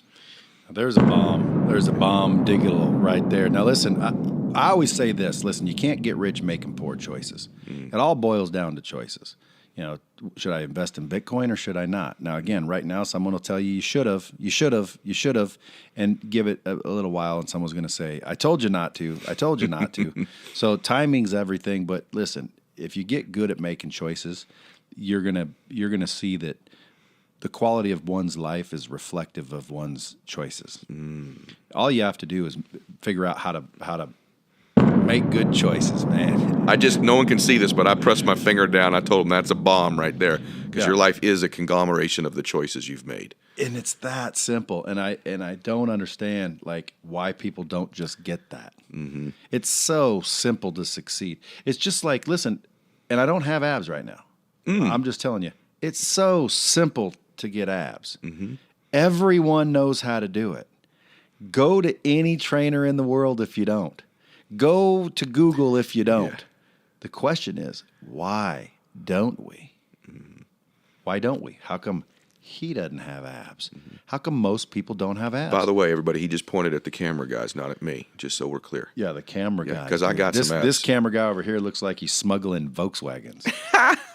Point I'm making is, look, he knows how to get abs. He doesn't want to pay the price, and the price is work, and the price is being uncomfortable. So when you're sitting there wondering, how do I get rich? How do I get successful? How do I get ahead? Man, make better choices. Start right now. And the first choice you should make is follow Ed Mylett. At Ed Mylett, Mylett. I am following you, by the way, and I subscribe to your newsletter. And I don't do that.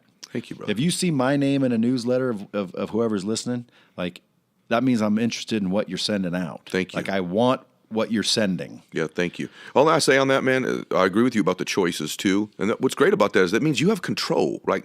The worst of the world's not going to control where you are. You control where you are. And then in terms of the social media stuff you said, honestly, because I do have another business that's made me, pretty financially successful, I really am in this space to help you. I really want to help you learn from the lessons that I've learned, the mistakes I've made. I want to save you a bunch of time. And I do think that I can help you because I've been down the road, not because I'm better than you or smarter than you, because I'm not, or more talented than you, because I'm not. You have talents and gifts that are unique to you. I'm just further down the road. And I can tell you, I don't know the directions. Do you have a book yet? I don't. I'm working on it. It's called My Will to Win is Not for Sale. How to Max Out Your Life. So you're already writing it? Yes. Oh, can't wait till that one comes out. Yeah, it should be good. No one's asked me to write a book, but I'm doing it anyway. What's it called? You told me. What's it called? Well, I have 2. Okay. First one, I have 3 actually. Whoa. The one I want to write first is called The Hard Way. Just the hard way. You know, shit I learned the hard way, so you don't have to. It's just lessons I've learned throughout life. Shit that you don't need to make the mistakes to learn them. I've made the mistakes. You just need to not have to. Don't make the same mistakes. And then one called Zero to Light Speed, which is this story. That's great. But I got to get somewhere before I write that. You're there. No. You're getting there. Okay. And then my final book, I think I'm going to write 3, and that's it. It will be called Inches to Spare. What's it about? It's about having frickin' inches to spare, like not being afraid. I get it. Walking around, just willing to help people and just have enough to give out. Yeah, I think you underestimate that you're already doing that. I get it, you goof. And I think that you underestimate where you are. It's funny, man. I meet all these guys who do these podcasts. They have me on their shows, and they're not all as successful as you are. But it just strikes me how the really successful guys never think they are. And the other dudes that I interview with that aren't anywhere think they've made it. And so the fact that you keep telling me that you're not there and you can't write the book and it's not the story, it means I gotta accomplish something. Yeah, well, you have. That's what I'm trying to tell you. Okay, I gotta accomplish something worth accomplishing. No, you need to accomplish something more because you've accomplished a tremendous amount. You don't have the following you have, bro. You don't have the influence you have, the company you have. You don't influence all the people you do through your technology, through your Instagram, through Lightspeed, with having not accomplished something. You have. I'm just telling you that I love that you don't think you have, because it means you want to go to the next level. Well, thank you. I appreciate that. And I can tell you this. This is the next, I would say, sign that you have arrived or that you are successful. And see, I haven't done this yet. You have. Grant has. Tony has. A lot of people I know have, and I haven't yet. Soon. I probably could, but then I'd be broke. So I got to wait. But I wrote a meme once. I put it on a poster, and someone wanted it so bad I gave it away. So I haven't made another one. But it says, you know those posters that you see where it says one word and then it has a sentence underneath. Yeah. So this one had a jet, a private jet, and it said success, and then it said, you know, you're successful when you decide when the plane leaves. It's pretty cool. Yeah, I know. That, my friend, was I brought up because you said you had 30 minutes, and I realized you decide when the jet leaves. You ain't got a plane to catch, so I've been letting you talk 18 minutes over. But you're at 48 right now, and I appreciate your time today. I just want to let you know, so in case you did have other obligations, you can wrap up. But I'll talk to you for another 10 hours, 10 months, 10 years. Why don't we go? Let's do one more question. I know that the people in the world that follow you, and amazingly, you have a ton, dude. It's ridiculous. Thank you. That it's not ridiculous. Now I know, but I hadn't heard of you before. Yeah. A couple weeks ago. Yeah. And, Andy Frisella either. Yeah. And dude, Andy Frisella is a badass. He is a badass. And he's a real dude. Yes. You're a badass. You're a real dude. How many badasses are in the world that I don't know about? Well, how many badasses do you know that I should know? I know several badasses that I'm going to help you get to know. But in terms of the social media space, I just started at the encouragement of Tony Robbins in May. So I've been just in May. Yeah, I've been speaking and doing what I've done for many years. But in May, I feel like a loser. I've been at it for a while. I got like 50 grand. No, May 1st. I had a Twitter account that I used to post some memes on for a couple years. But May 1st, my son set me up an Instagram account and said, "Daddy, you need to start posting some of this stuff on there." And Tony Robbins told me, "Here's what you should, just start teaching them what you teach everybody, but put it on a camera." And so in May, I started. I had like 30 followers, and then by July, Tony Robbins was on my podcast, and Cardone's been on there, and a bunch of other people. And then I had Steve Siebold and Zach Johnson, the PGA golfer. And anyway, like by July, I had a couple 100,000. And now at the time of this, it's before Christmas. Like within about 6 months, I've accumulated about 500,000. And my views get, 30 to 50, 60, 70,000 views when I put a video out. And so it's cool. And I'm hoping that we'll reach millions and millions of people over the next 12 months so that more people learn about how to control their life better and manage their life and their family better. So yeah, and that's organic shares. So when you grow that fast organically like that, it knows that you know you're dropping the bombs. I should probably give you my website and you just start dropping bombs. Permanently. Well, I'd love to keep dropping bombs. Here's the thing, man. Well, you already are. There's not that many people in the personal development space or life strategy space, whatever you want to call it, who either A, really want to do it from a sense of serving people and make a difference. Like, I answer people back. They make comments, I answer them back. They message me, I answer them back as best I can because I care. I want them to do better. I really and do. You're not selling anything. Nah, not yet. Someday I probably will. Well, someday right? you should. Matter of fact, I know that you have inside information on how to grow and how to get confidence. Yeah, I'd like to teach people more specifically how to get their confidence going. I'd like to teach them how to communicate, how to speak from the stage, Build just things like that. relationships. Yeah, I think probably that I will do that. But for now, my mission is just to help people. And Team culture. yeah, that's a good one too. You're right. Yeah, you're helping me think through those things. So I do want to do that, and I hope that it's bringing value to people and making a difference. So far, they responded. Because here's the thing. Very few people have actually built companies. Very few people have actually done something. There's a lot of people in the social media space that are telling you how to do stuff that they don't even know if it really works. They've never really done it, and I don't like it. I don't like people giving information away that I know isn't accurate or true or proven. And so there is a handful of us, yourself, myself, Grant Cardone, Tony Robbins, Frisella, and some others. I think Gary Vee's built a good company too. I think there are people in the space, a very small group of people who actually legitimately are building or have built companies and lives, and they're worth listening to. The other ones I'd be real careful with. And I didn't, by the way, I didn't mention everybody. There are people I didn't say who are legit as well. Those are just the ones that I know that are. Yeah, well, I'm honored to be mentioned in those names. And I find what's crazy is, how you hashtag and, see your name and things. Mm-hmm. I see my name mixed in with Tony Robbins, Ed Mylett, Grant Cardone. I'm like thinking, feel good, bro. How am I being mentioned in those names? It's pretty crazy because you've earned it and your content's strong. That's how. Yeah, but a little dog out of the Pacific Northwest. You know what I'm saying? Yeah. Like, come on, man. It's pretty impressive. I haven't really done anything It's yet. a dog who's dropping major bombs and making a difference. Here's what I have done. I've taken the pain for you. You know what I'm saying? I took the shrapnel. You don't have to.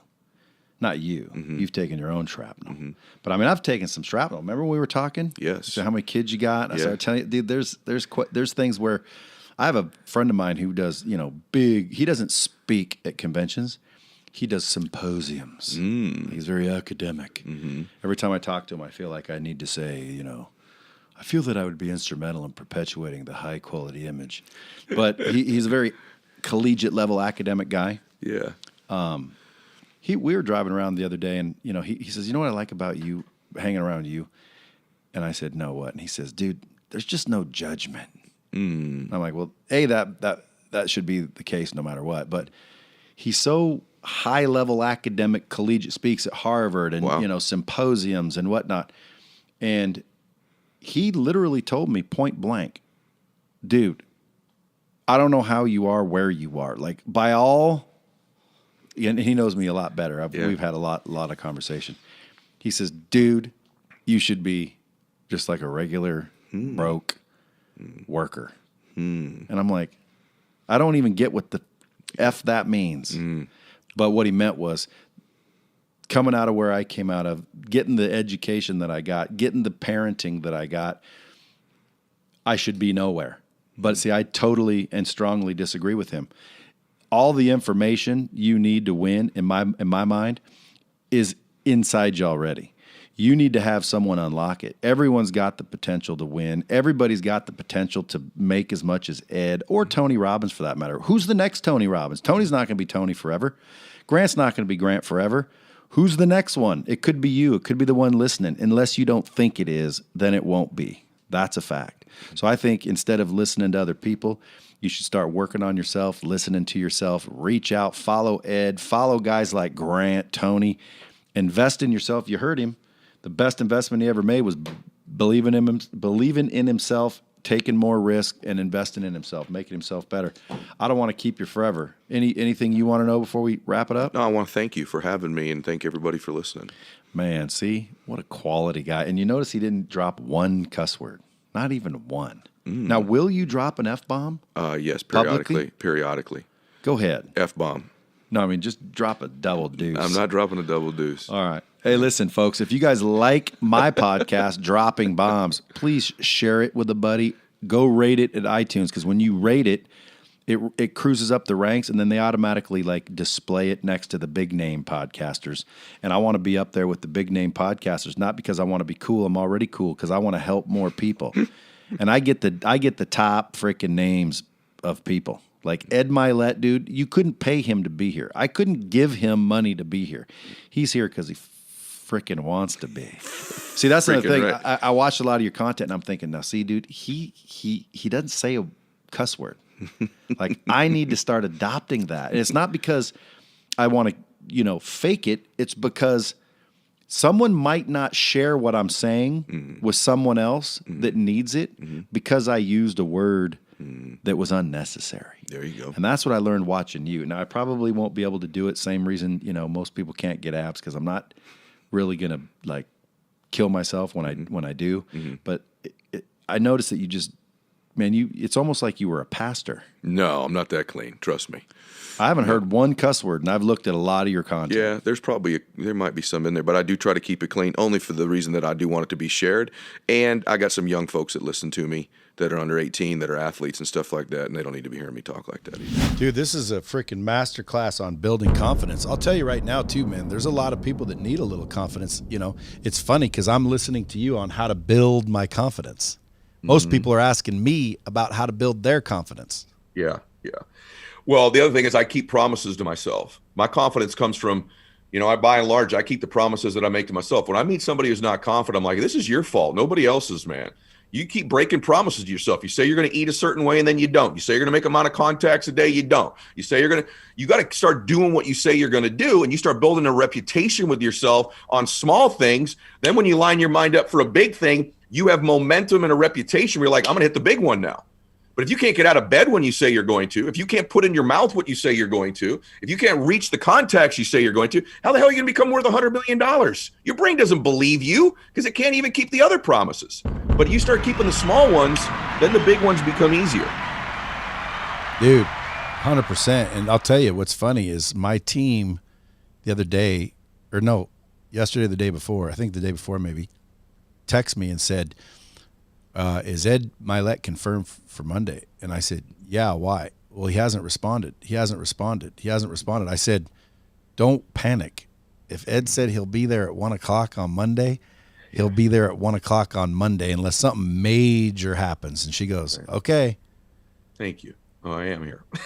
Well, I mean, I just knew because you agreed. You said, yes, I knew you'd be here, even though she was like, he hasn't responded. Dude, if you're like me, you get 600 emails when you wake up. Some of them are spam. Some of them are real. So now you got to thumb through them.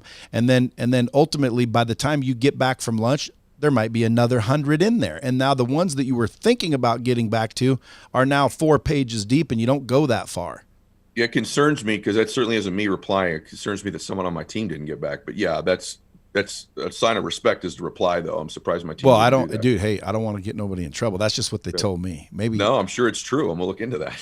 but what you just said, dude, hits it on the head. Now, when I get off this podcast, I'm going to be thinking, okay, how do I apply that? Because again, most people, they can't take criticism. Number one, because again, this is, to me, is positive feedback, and it's hypnotherapy, and it's psychological breakdown. Why? Well, because, dude, you're watching me, and I don't get to watch myself like that.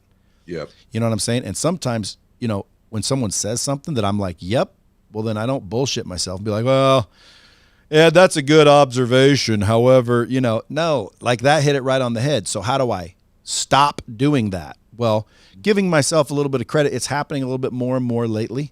However, again, there's still that, I think it's all based on perception. I don't think I've done all that well. Mm-hmm. I haven't given millions to charity. I don't have a freaking jet. I don't have freaking trophy homes. Should I? In my opinion, absolutely. Yes. I just don't. And I don't necessarily know why, but if that's the reason, is because technically I don't think that I deserve that. Brad, I'm 100% positive that's what it is, just so you know. Deep down. Yeah, deep down, 100% positive that that's what it is with you, because it's not a lack of talent, opportunity, connections, relationships, and you're already very successful. I know, but like I don't like calling people with bogus shit, so I just don't. Like that's why people take my call, Ed. I don't call and try to sell you something all the time, do I? Never. No, we talk about your business, but no, you do not try to do that all the time. And I avoid calls from people that we know that do that just every single phone call. All right, but you do have a habit, and people do this a lot. People have a habit of telling you their current or their old story. A lot of people have to tell you their old story. Here's my old story. I used to be this. This happened to me. My mom did this. My dad did that. Here's where I really am. Here's this divorce I had. Here was my bankruptcy. I was a high school football player. I was a millionaire. That's one version. Then there's a little small group that does what you do. They're always telling themselves their current story. Yeah, I could be successful, but I only have this much money in the bank. Yeah, I could be successful, but I live here. Yeah, but they tell their current story. Champions are aware of those stories, but are constantly telling the new story. And they're creating a new chapter in their book. They're constantly messaging it. And I'm not talking about speak it into the universe. I'm talking about someone like Brad already walks the walk, already works like it, already looks like it, already thinks like it. But he doesn't talk the talk. He talks a lot about where he is. Listen to the interview back again. Hey, man, I'm not where I'm doing okay, but I'm not where you are. Where I am is this, this, this, and this. Well, okay, you're just repeating it over and over and over again. No kidding. So should I? Well, because to me, dude, I'm trying to keep shit real. Like I don't want to walk in like I got a 12-inch dick and turns out I got a freaking 3-foot nub hiding in the hair. 3 foot. I mean, 3 inch, bigger than 12 inches. See, you nub. just did it again. You can't see, even when you try to minimize yourself, the real one was better than the fake one. Everyone would rather have a 3-foot nub, dog, than a 12-incher. What are you talking about? No, I would not. No, I would not. And be honest, dude. A big one is not. Listen, Ed, this is off subject, but I got to share it with the world, dude. Having a huge dick is not necessarily as fun as you think. So trust me, be happy. Listen, be happy with what you have, bro. Listen, if people are out there right now wanting a 3-foot dick, number one, that's ridiculous. But even a 12-incher, dude, it's not fun. Yes, it may be fun to show. It may be fun to show, but it's not fun after that. Be happy. That's good to know, man. The good news about meeting my wife so young is I think she does think that's 3 feet, which is awesome. So, well, here's why I'm pissed, because I know that you were going to be brilliant, but I knew I'm going to keep the cussing down to a minimum, because Ed won't share this, even though he might want to. He won't share it. He won't use it. He won't do nothing with it if it's filled with a bunch of F-bombs and vulgarity. And I went the whole time, I think, unless I hear it back, without it, and I just ruined it with the old. It just leaked out, didn't it? Well, dude, you want the world to know about your foot long. I don't blame you. That's a big deal. Well, listen to this, dude. A company called Manscaped called and said, "Hey, you want a sponsor for your podcast?" And I'm like, I'll never get sponsors for my podcast if it's like, boner pills or just stuff I don't want to be associated with. But Manscaped, I'm like, dude, I like Manscaped. I own Manscaped shit. Like, I stay Manscaped. Yep. Like, who doesn't stay Manscaped? I'm Manscaped. I can vouch for that. Well, who wouldn't be Do you use Manscaped? I don't think I use Manscaped. Dude, there's a company that specializes in tools that get you trim below the waist without snagging the old beanbag. Really? Oh, yeah, dude. Manscaped. Send me some. Are we plugging them right now? Is that what we're doing? I'll send you some. No, but I'm considering taking their sponsorship because I believe in it. Like, if you're walking, yeah. Well, if you're walking, well, I guess this could be considered that, but that's not what it is. I just think that, like, people that walk around not in their best condition screws with them mentally. I've kind of procrastinated getting in really good shape. That's probably a trigger. The fact that I know so many people that are far more successful than I financially, and that's what I got to start, also doing. Financially, people have a little bit more than me. But as far as good human beings, dude, there ain't many, better human beings than me. I know that. That's a fact. And if the success is based on having a rock star wife and beautiful little ones, you're doing really well there too. We still talk about your kids, man. Like, you got a lot. You're blessed. Yes, I am blessed. And, dude, that's the fact. I am blessed. And you know what? Let me tell you something. Most people say they have an angel on their shoulder. I believe, I swear to you, that I've got 2 angels guiding me through. I believe there's 2 of them, and one of them's Michael. Because, dude, like, I shouldn't be anywhere near where I am, for damn sure. And it seems like everywhere I turn, dude, I'm just as lucky as you can get. Wow. See, I like this version of you right here. I like this. But I am lucky, bro. I'm as lucky as they come. Like, dude, if you want to freaking look up luck in the dictionary, old BL's face is going to be sitting there like this. That's awesome. Dude, I'm lucky. Like I'm a lucky dude. But at the end of the day, you know, how do I make that switch? You're saying just give myself credit. Easier said than done. How does one do that? I'm saying I think you should be conscious of not repeating your current story all the time. I think you should be conscious about the language you use about yourself. I think you should give yourself more credit for your intentions. I think you need to start to look outside and see what other people see when they listen and look at you a little bit more, because you do suffer from that. I'm not saying that's the entire picture. I'm saying that would go a really, really long way, because you're already at a very high level. So when you're at a decent level, guys, like the shifts are small. They're fine-tuning type adjustments all the time. Then you find your rhythm and your formula. And in your case, it's also just, you know, for me, in your case, it's like, I'd like to see you be intentional about going to a different level. I'd like to see you doing stand-up. I'd like to see you doing leveraging your presence more for more media stuff. Well, you know, you know, someone dared me to do stand-up, and I popped up and did 23 minutes of it. Yeah, and crushed from what I heard. Well, again, dude, listen, I agree with you that it's the highest form of public speaking. Yeah. I think I bombed terribly compared to a professional with timing. Like, in other words, my 23 minutes could have been condensed to a hilarious, gut-busting 7. Mm-hmm. And if any professional comedian took my material and delivered it properly, they would crush it. I think the material's funny, but the problem is again, and maybe this is a limiting belief of mine, but dude, it's about balls and stupid shit. Like, you know, I walk out and I'm like, who decided that balls meant courage? Like, if that were true, old men would be really, really courageous, and they're not necessarily courageous. So, like, I don't understand why we got 2 either. Like, you know, but then I figured, you know, it's probably because, you know, reach over and rub my ball sounds weird. That's awesome, dude. And I went on and I went on, and it was stupid shit, bro. You know, it was really, you know, juvenile humor, although it was funny. Now, would you go out and do juvenile humor, or would you find some intelligent shit to talk about? No, I would do what comes naturally to you, which is this. And you, by the way, you do both types of humor.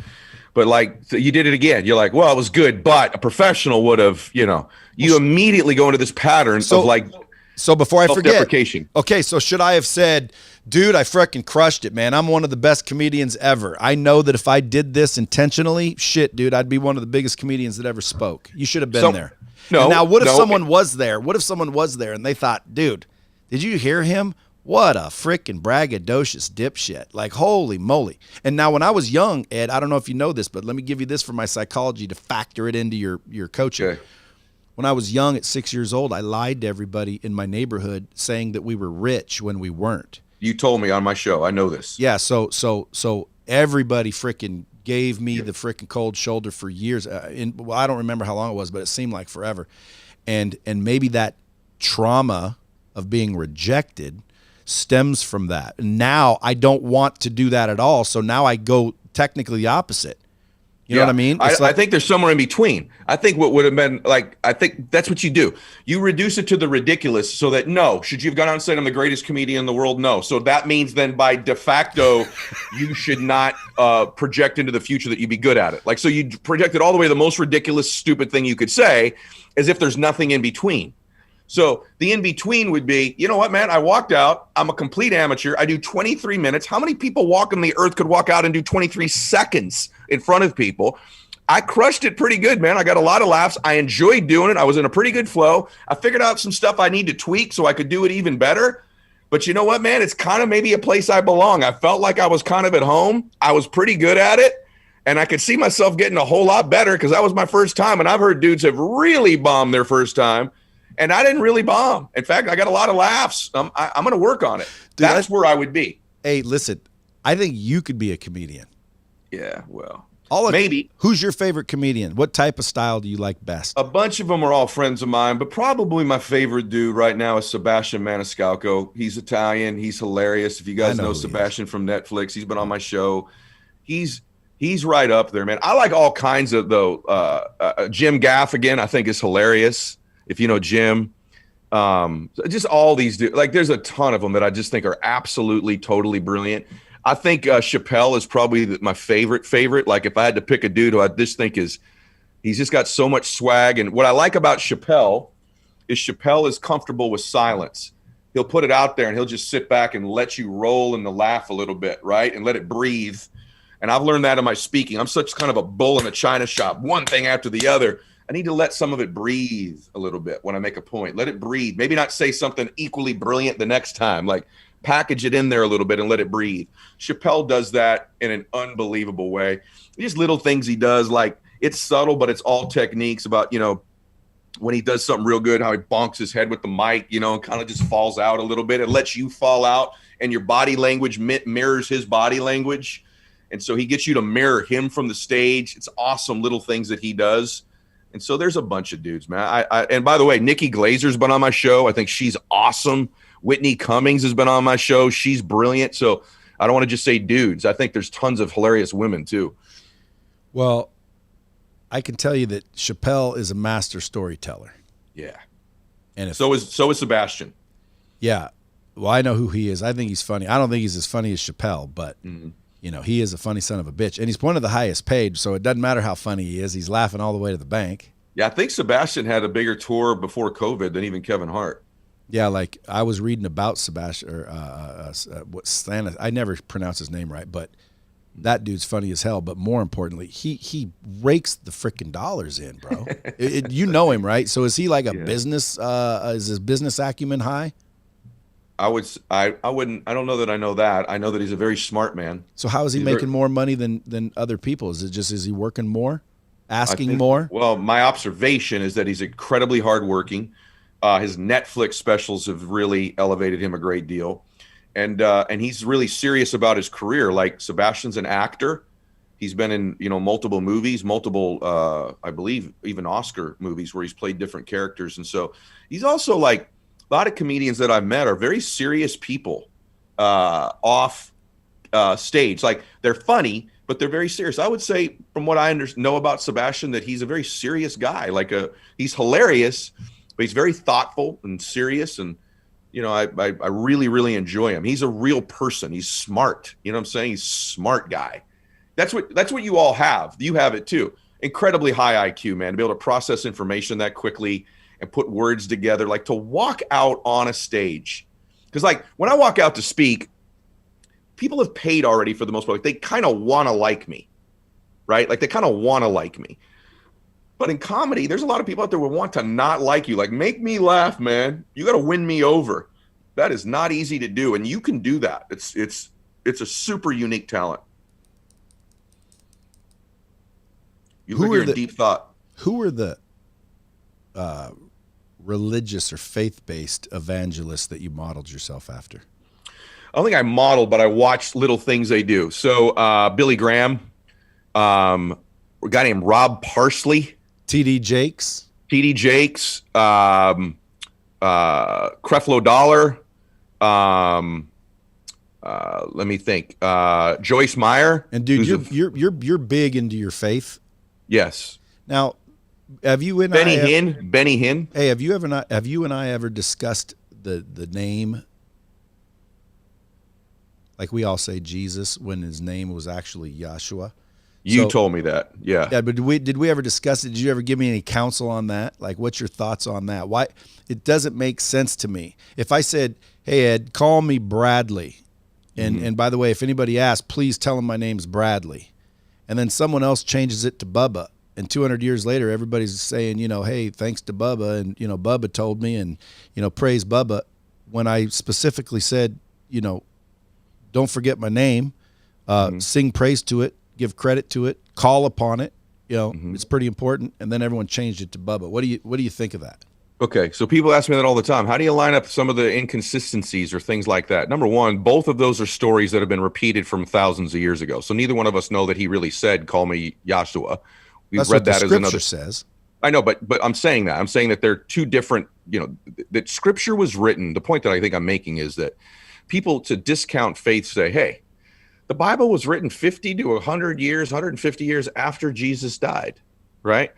And to which I would say, yeah. And so I'm not a literalist in the sense that I believe the only words of God were written in the Bible. Like, that'd be like thinking that if you wrote a book about stuff I've said or done in my life, that the only things I said or did were in that book. There's a bunch of stuff not in the book. It's just a record that's been translated over a bunch of time.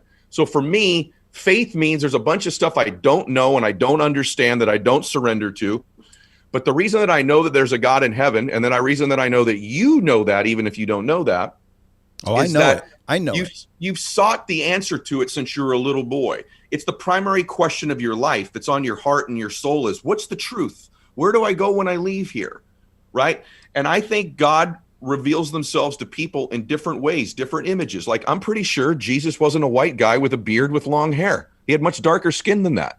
So there's imagery that's different. But since I was a little boy, that's the picture in my head that he's been revealed to me. It's of no consequence to me if he was 4 inches shorter or taller, or he was a black man or lighter skinned or blonde hair or green eyes. These things are of no consequence to me. Or a woman. It's his presence in my life. I happen to believe that he was a man. I happen to believe the story of the Bible. I happen to believe that he was resurrected. I believe those things. But what I'm suggesting to you is not all of it, I believe, is accurately translated, every single word, nor is the totality of his message. But my life is a living example of having that faith in him. And I don't preach that. Like, I also believe in the quantum field. I believe in energy. I'm a product of, I just happen to believe that a creator of the universe created the quantum field that we can plug into with vibrational frequency. I'm a big reason me and you connect. Our energies are similar. We vibrate at a very high frequency, you and I, a very similar frequency. Human beings you connect to, it's an energy connection. I don't believe, I'm one of these people that doesn't believe in any of that stuff. I believe in the combination of both. Now we're getting heavy. Well, yeah, but that's why I knew this would be a carpet bomb today. Dude, what's keeping you up at night? Like, what's bothering you, or what's one thing you wish you could conquer that's giving you a little trouble? Is there anything? In what? That's giving you a little trouble. Is there anything that you are having issues with? Yeah, personally, I would like to be more easily happy all the time. So on a personal level, I still have to work at being happy, meaning like I got to work at, look how blessed I am. Look at this. Like, I'd like to be more like my wife, where she just wakes up happy. Her default disposition. My wife's emotional home is bliss and happiness. My emotional home is consternation, chaos, anxiety, and then I work into bliss. And I get there, but I'd love to wake up and just have it, right? So that'd be one for me, just being transparent. And then in the world, I don't like how we treat each other. It really bothers me the way human beings interact and treat each other. We treat each other worse than maybe not worse than we ever have, because we've killed each other for millions of years, but I just don't like the dynamic between human beings, the lack of connectivity. You know this, you've made posts before, people literally want to kill you because they don't agree with something you said about the coronavirus or something. Like, it's just way, way, way too dialed up in the world. And that's not how humans should live amongst each other. Hey, do you think, like, when it boils down to it, the difference between success and failure is all in the head, or do you believe in there's luck, timing, and shit like that? I believe there is some luck and timing, but I believe the vast majority of that luck and timing is found calibrated in your head. To go back to it, if you can get yourself vibrating at the right frequencies, get your reticular activating system seeing the prospects and people and things that you need, that there's an inevitability to the success. The luck and the timing element could speed it up. So I've had some great luck and timing in my life, but I can tell you, so that's one of the elements. But had those not happened, I would have inevitably gotten there because of the way I think and the way I act. Just the timing of it would be different. So the luck of it, the blessing of it has been the time of it. But I'd have found another mentor. I'd have found another business. Because I'm moving in that direction. I'm thinking in that direction. So yeah, there's a luck and timing element. You know this. Anybody who says I didn't have any good fortune happen, they're delusional. I've certainly had some things fall into place. But I've done it enough times over and over again, Brad, like in multiple places in different industries, that I believe there's a recipe and a formula. I believe there's a way of thinking and acting that if you do that consistently enough, the success is inevitable. What's variable is the timing of it. Timing is luck-based to some extent. Dude, how many people try to call you and text you and pick your brain on a regular basis? A lot, I don't know. I get hundreds of messages every single day, like you said earlier, and I need to do a better job of insulating myself. I have this very weird thing that just this year I stopped doing. You noticed it even with you. I couldn't go to bed till I responded to everybody every given day. And then this year I'm like, I have to surrender. Like, I will get back to them, but I can't do it all every single day. So I would say hundreds. What's cool about it is, you and I haven't talked about this in a while, but like who I get to work with privately, who I have NDAs with, and I get to coach and mentor has changed a lot the last 2 or 3 years. And I am blown away and honored by some of the people I've got to mentor and influence and work with who are far more influential than I am. And that's a really cool thing, to get to help people at an extremely high level, because it challenges me. I got to come up with really good stuff to help someone who's already got most of it together. So it's not the amount of it that's fun for me. It's who some of them are and how they influence different things. It's really super cool. Dude, do you ever like get beside yourself when you're sitting there talking to these people, thinking, "Dude, I'm coaching frickin' so and so and so and so"? Yes, happened this morning. I had a 4 a.m. call with someone abroad who is a former world leader, and it's happened twice when I talked to him. I'm like, why is he listening to me? Certainly. And then I kind of come back into the conversation again and give him what I can. And I have imposter syndrome sometimes. I still have to, not a lot, but I do have it. I had it this morning. It's really funny that you asked me that, because Christiane and I had breakfast afterwards, and I'm like, she goes, how did it go? I go, there's about a 4-minute window in there where I got a little bit goofy. Like, I was like floating above the conversation. Like, I can't believe I'm talking to this dude. And why is he listening to me? And then I kind of got back into it. And by the way I got back into it, not to go back, I'm like, my intentions are good and I have a track record. And this shit I'm about to tell him is legit. And I got back into it. That's an anchor point you use to get yourself in that state. Yeah. Yeah. Well, dude, I feel like I owe you $100,000, man. Like, this is like a freaking been a Brad session. Probably heavier than good for dropping bombs, but we had some bombs in there nonetheless. Oh, dude, nothing's too heavy for dropping bombs, man. That's why, listen, I'm telling you right now, if people are listening to this and they're not sharing it out, I just knew it'd be the one everybody wants to share out. Thanks, man. I don't care that I'm used as the example, and I appreciate your authenticity and your honesty, because guess what?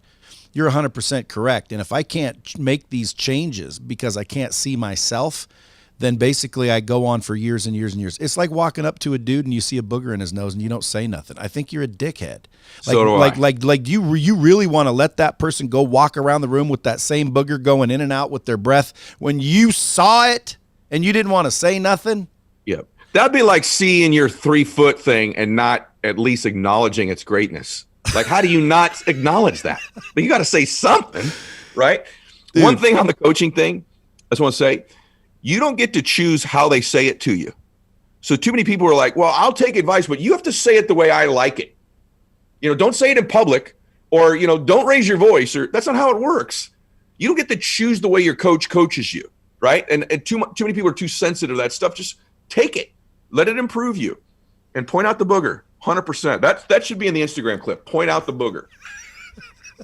Now, see, this is what I mean. Now, again, this is self-deprecating. I might be doing it again right now. But see, I think to myself, now see, if Ed would have said this, he could have took the same point and created a much fucking better story, left out the booger, and everyone would be like, oh my Lord, that's the greatest on earth. And I'm like, that's the same as I said about the booger.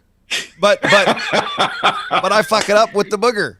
They'll remember the booger. They're going to remember the 3-footer. Come on. Those are the clips. Dude, those are the clips. You remember speaking on a stage where I told people to brush their teeth and that became like the big thing? I thought about that last night because I knew we were doing this today. And I'm not kidding you. Last night I laughed by myself thinking about that. We're like, he gave this talk. I'm trying to say all this profound, deep stuff. This guy gets up and goes, brush your teeth. And that's all everybody's talking about the next day is brush your teeth. That's the booger of public speaking. Yeah, and I'm trying to give him the real. I also said that my mom kept humping. Yep, you did. That's correct. You know, I'm just trying to listen. There's a lot of people out there, Ed, that can take what you say and apply it, like A-Rod and, you know, all these highly successful people that are already like pretty damn clever. They're just not that clever and apply it, right? But there's so many people out there that don't even know what we just talked about or how to apply it because it's like their mind isn't that open. Like, I just want to make sure people understand to like open the mind and the possibility, because if you don't have hope and possibility and optimism, I think you're just at a disadvantage. What do you think about that? Yeah, you're floating.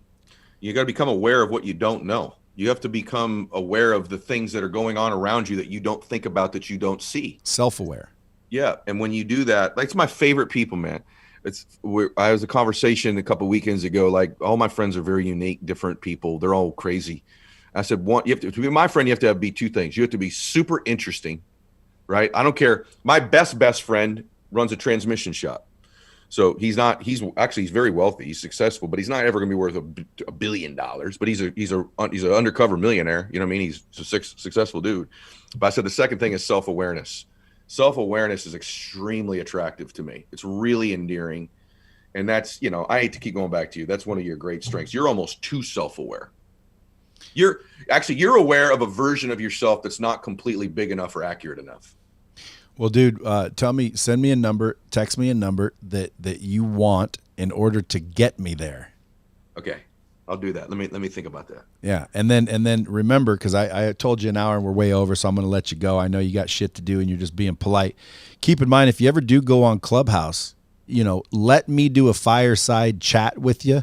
We'll get a bunch of people in that room, and basically it's a version of this. I was almost going to do a Clubhouse where they got to listen to me do this live, but I didn't get your permission ahead of time, so I just didn't. But at the end of the day, man, Clubhouse, well, for a guy like you, Ed, you want to reach people. You want to make an impact. See, that's the good thing about you, dude. Now let me tell you, because again, most people don't understand that, like, you know, all these people with loot walk around and quite frankly, you know, flaunt it, but they're just not good people. They just happen to have a lot of money.